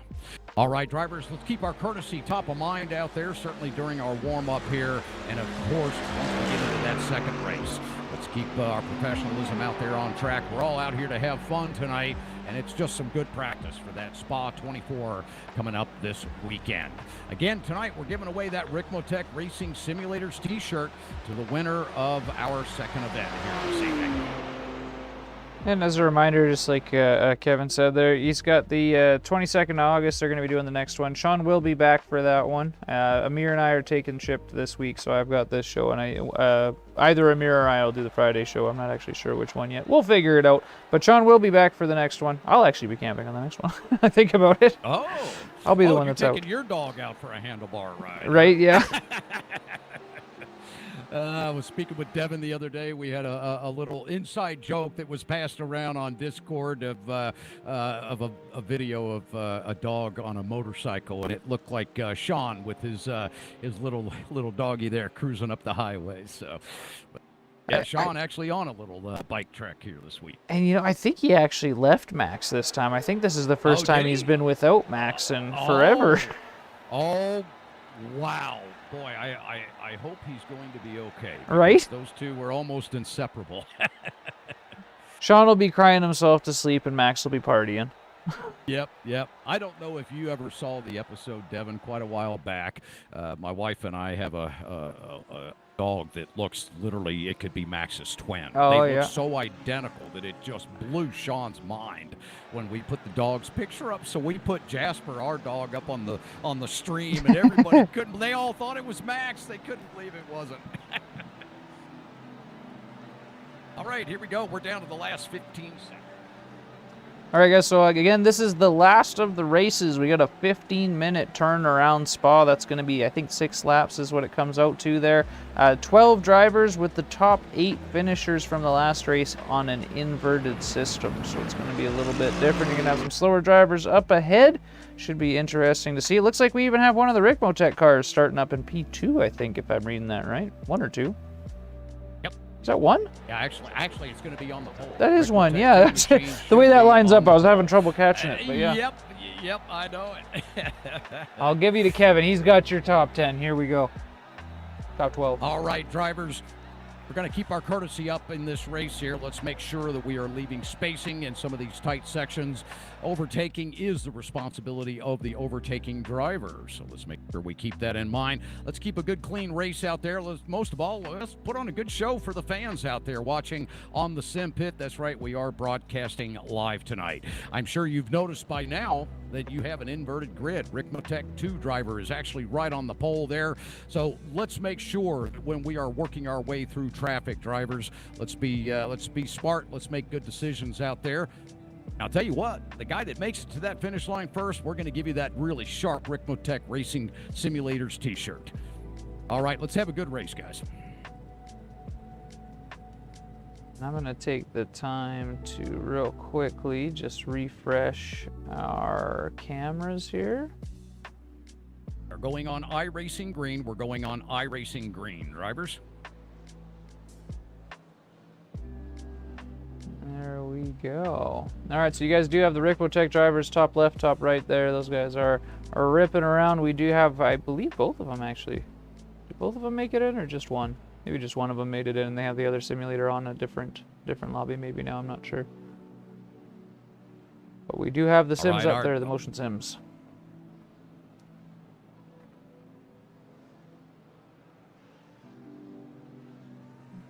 All right, drivers, no tire swing at this time. Let's make sure back up and pair up as we exit turn 20. As we exit turn 20, back up and pair up as we head for the start drive. And there's 12 cars on our screen. We are coming down that back stretch here with a final hairpin. The cars are going to be lining up, getting things figured out. Here we go. I believe that's our top left driver that's Maintain actually pace in speed, the car. Maintain pace speed, pole sitter, maintain pace speed. Stand by for the start. Here we go. Across the line, Green, and they're green, off. green, drivers. Oh, we got a bit of a... Boy, I tell you what, it takes two to tango, where they were actually tangoing right there coming through Eau Rouge, and we see that happening all the way in the back here. Yeah, 2 bumps right off the bat, off them 2 cars there. I believe that was a couple Beamers we saw making contact there. I am not sure how they got through there, but I'll tell you what, all 4 of these drivers run really close together coming up Kemmel Straight, heading into Lacombe. Yeah, and I think we just saw Highcotter jumping on the brakes there to avoid the contact with the 2 ahead as he slips down on the inside. We've got a car pulled off on the side doing a reset right now. It looks like one of those fenders may have interfered with the handling of that black Audi that was out there. Oh, yeah, I guess actually we can get an update from that. Gyro's in the chat there. Our leader taking it quite wide out of turn 11 there. They're heading down to Puhan. Sucks to hear that, Gyro. I was wondering. Yeah, it looks like the Audi did get meatballed right off the bat there. I think we had a couple guys were trying to get a little bit too close to the center of the track. Watching the 7 car here. This is the Ricmotech simulator. Driver that's at the open house at the Miami headquarters of Ricmotech. I believe that's our top left screen if you guys were looking for it. I believe that's our top left guy. That would be our top left screen. The driver in the Slip Sense motion simulator there. The simulator that provides traction loss for the drivers. Hey Webbers, it's good to see you, buddy. Thanks for coming out. I know that's kind of a crappy way to get put out in the beginning there, but and good luck on your 24, my dude. And I'll definitely be checking out your YouTube for it. It's been a while since I've seen you around, so it's good to say hi, man. Good to have you. Thanks for coming, buddy. I know you're consistent. You make it out pretty good, but good to see you. Boy, what a run we have going on here. The 05 of Mike Willie trying to hang with that front 6 up there.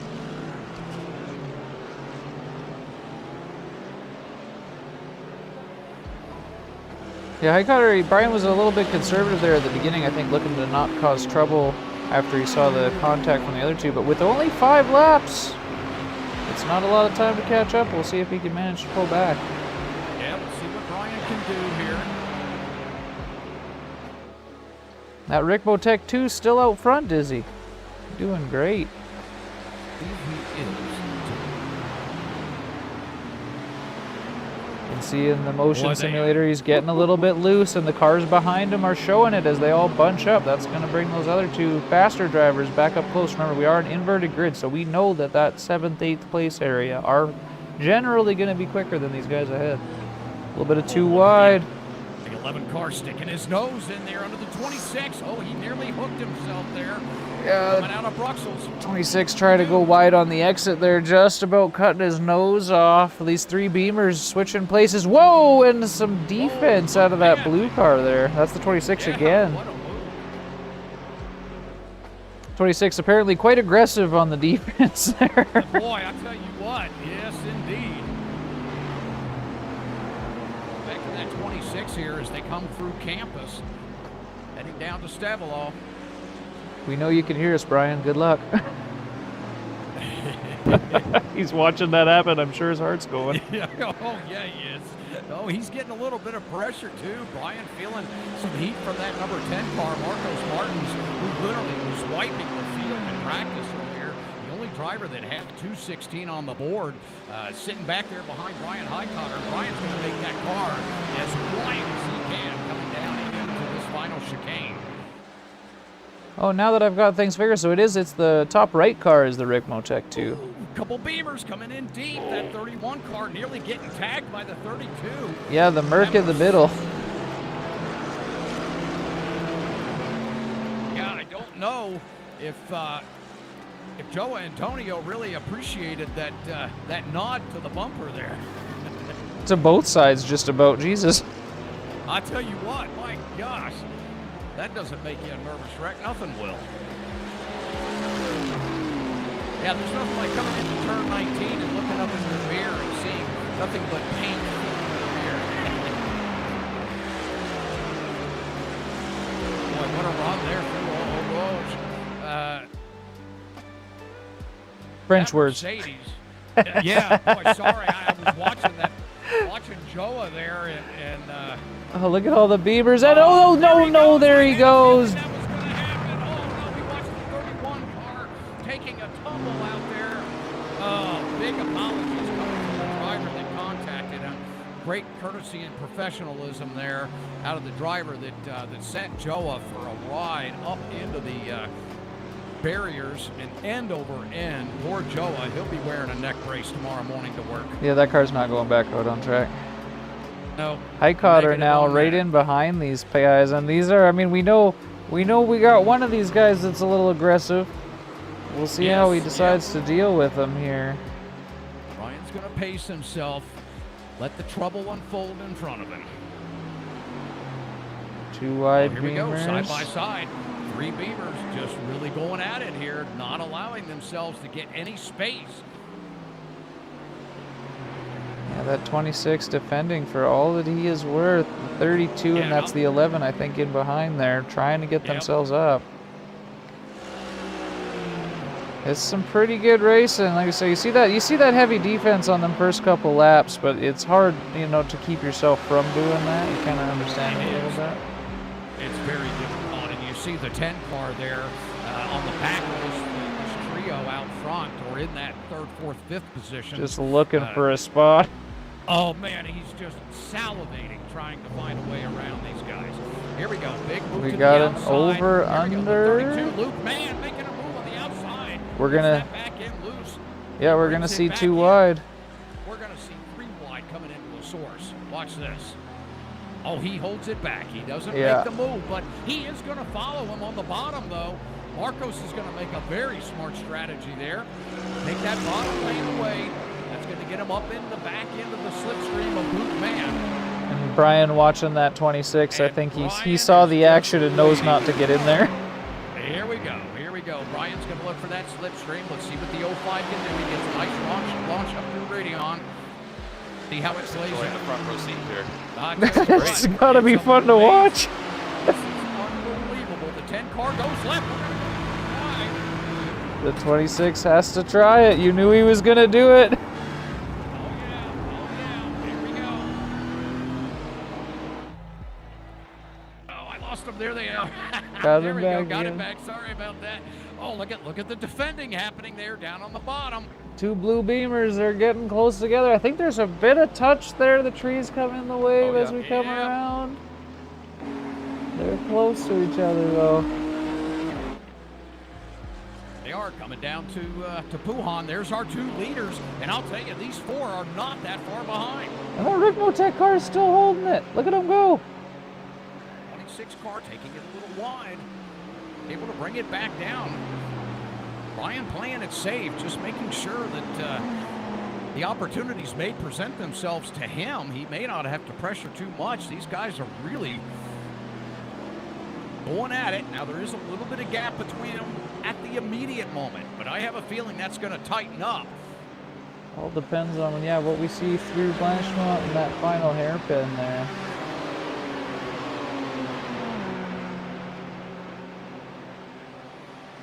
No two wides there. They know that's not a spot, but you're looking for the draft, so you wanna almost back off of that car ahead right before you go into it, so you can get the run right. And here we go. Here we go. Side by side. Down into turn 19. The 10 Oh, to on the 32. outside, he 10 holds on it. The left. The 32 is not able to do it. The 10 sneaks up on the inside, the over and under move. And now he's going to defend coming into the source. A beautiful pass on the outside entry to that chicane is not hard either, and you have to trust the guy on the inside not to lock up his brakes like they did at the end of the last one. Exactly. We saw that happen just one race ago. Now Brian Highcott trying to move up on that 26 car. Victor Aponte dropping back now from these two. Oh my goodness. You can't get any closer than these two beamers here. The 10 and the 32. Marcos Martins and Luke Mann going at it, heading up Kemmel Straight as they approach Lacombe. This little switchback section is very technical. They decide to take it tandem, or non-tandem here. Ryan Highcotter gets the move done back there. Take a look, he did get it Got done. him past the 26. That's going to bring him up into the fight. So that's 5th position now, I believe. Yeah? Itself here. Going to need to get up into the slipstream of those two cars in front of him. Otherwise, that 26 is going to stay glued to his rear end. Particularly with all these long bits, and then we got that double left-hander here. This one is, it's hard to hit, but if you get it right, you can maintain a lot of speed in the draft. Cut it just a little tighter than the car ahead. That RC2 car still holding on to the lead as well, eh? Oh, there we go. Oh, Ricmotech 2 car right up front there. That number 7 Mercedes doing a heck of a job holding down that lead. But I'll tell you, Randall Sherritt is putting the pressure on. And then there's 2 more going to be in that fight here very shortly. 2 seconds back now. That gap is closing up. And the more these two fight, the closer we're going to get. That really taken Randall wide there, coming out of Blanchimont. Yeah, Beamer's looking for the spot. He's going to go for the inside, holds the braking line. He's got it done. The 7 trying to retaliate on the exit. That's a very clean move. Here we go. Here we go, Devin. All 4 tighten back up again. And guess what? The 05, he's right there. He's going to get back to him. Oh, look at the 26, or the 10 rather, going to the inside of the 7. Heavy braking, looking like a wet noodle on that approach. Oh, they nearly collect themselves. The 10 nearly hooks himself into the outside barrier there. Here we go, side by side. The 7 has a little bit of an edge. Coming down into the 10 decides to now back on. He backs off a little bit late, though. That's going to cut off his speed and allow that next Beamer to come on by. We got another battle again. These 2 Beamers are back at it. Brian's right up behind them. That's going to cause them to slow down enough, too. We could see a position change in our top 5 here.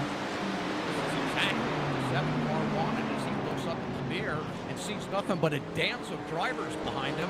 He's just going to drive on and take away this t-shirt tonight.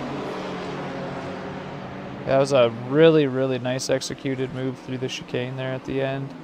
Oh, that was textbook. Well held on the inside, not a dive, nice and clean, real good corner. Love to see it. Now 7 and 32, stacking up tight again now. As they head out of turn 11. Heading down to this very fast dual left-hander of Puhan. And that 26, even with the bit of damage he's carrying, managing to keep on the back of that pack, too. Yep. Watch your butt on that hairpin, Harker. Woo!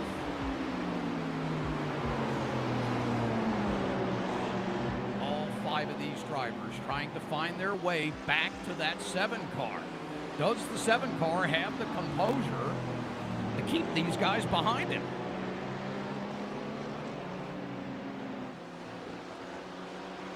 My heart's racing and I'm not even in one of these machines.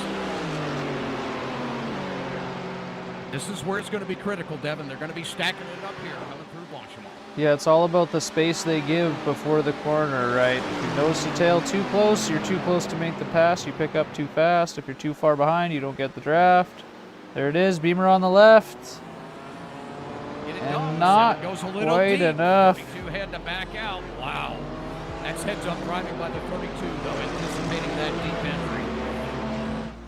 A good job by the 7, though, not going too wide. He did pull it off a bit, but that was pretty tame for a lot of what we see. When that guy comes on your left and you know that he's going to go for it, it's so hard to keep your brake on without locking it. Well, it is, and it actually takes your eyes away from your apex. You're in full brake mode, and you've got your eyes down on that bottom right apex. And guess what? They can come up because you're trying to eyeball that car on your left, and what happens? You end up going a hair too deep. You catch a curb. Yeah, it's very distracting under those conditions. Here we go, side by side. They're marking the Beamer, sharing paint. Tap, tap, tap. See how they do come into the cone. Oh, man, they are breathing on each other here. This is just unbelievable. The 7 gets loose. The 32 takes advantage and has to back out. He cannot get it done. The 7 takes advantage of that track out. Here comes Brian Highcotter on the inside. There's Takes that position moment. away from Marcos. What a move. What a move by Highcotter. Yeah, so he's waiting for it nice and clean, able to take it with the mistake of the other drivers. Use the other guy's heat, not get yourself all worked up. Looking good, looking clean. Go, we've got a battle. Got a battle on our hands here for second place, but I'll tell you, it looks like that Ricmotech 2 machine may be bringing this victory home here. Right up on the back end of a lapped car, trying to push that vehicle out of the way because that driver is... We got the 30 and the 11, is it now? 30 car, blue flag to the leaders, 30 car, blue flag to the leaders. It is on the left, the 11 gets to make it on the inside, but that is going to create a little bit of a cluster.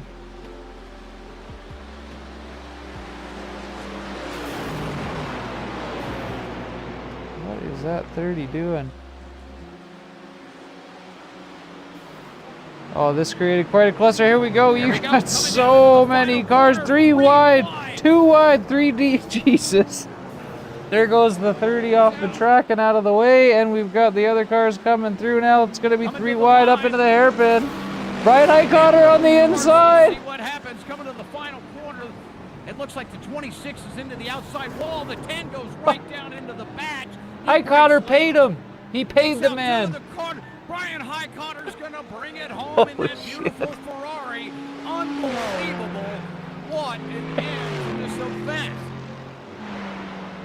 What an absolute... Yeah, there's going to be some yelling on this that one. Was not the best work of racecraft and professionalism there at the end of that event. 30 car, you really should have blue flag yielded to those leaders. Not sure what you were thinking there, but otherwise, won't get into all that. Sorry we had a rough ending to the event there tonight, guys, but it was great to have all of you out here. All of you top 5, tremendous racing out there, guys. Really fun to watch. Unfortunately, we had a little bit of a rough ending there to the end, but guys, we really appreciate all of you coming out for our July edition of the Ricmotech Hotlap Humpday Challenge. We look forward to all of you coming back for August, and it's always a surprise. You never know what track or combination we're going to put out there at the beginning of these events. You just have to log in and see what car and track is out there. So look forward to seeing us here for August edition of the Ricmotech Hotlap Humpday Challenge. Big thanks to the Simpit for bringing the broadcast here for all 3 hours of our event here tonight. Devin Booth. Devin, thank you so much for coming out and covering for Shaun Cole, who decided, well, he needed a little bit of break from all the sim action, taking that little trip to Northern California. So Devin, thanks for joining us here tonight in the booth for the Hotlap Humpday edition for August of 2022. We do appreciate it. And finally, big thanks to all you drivers, and a big thanks to Frank Rico for putting this event on. Thanks to Ricmotech.com. Be sure to visit them online for all your sim needs. I'm out of here. Kevin Ford, thank you so much, guys. Have a great night. Yeah, thank you. That was a good stream, good time. Running the in-store ad for us one more time. And a big old thanks, Kevin, for having us out here. Thanks, Brian, for coming and racing with us as well. And those of you guys watching in Streamland, don't forget to like, subscribe, share, all that good stuff. Like Kev said, you guys come out next month. It's on August 22nd for that next one. I'm double checking the date, double and triple check, make sure we're 100% good. August 24th, 17th actually. We buggered that right up. Oh yeah, 17th. Because yeah, it's we did, the first is a Monday. That's right. Yeah. Screw everything up. All right, we got it now. Yeah. Wednesday the 17th, my guys. All right, and that'll do it for me. Thank you guys for coming to hang out. I really appreciate it. Once again, sorry for the small camera hiccups in the beginning, but in the long run, we got it done. We got through her. As far as I can tell, everything seemed to go all right. Thanks again, guys. We will see you guys in the next one, and hopefully you guys take care and enjoy the rest of your evening and the rest of your summer if I don't see you. 3, 2...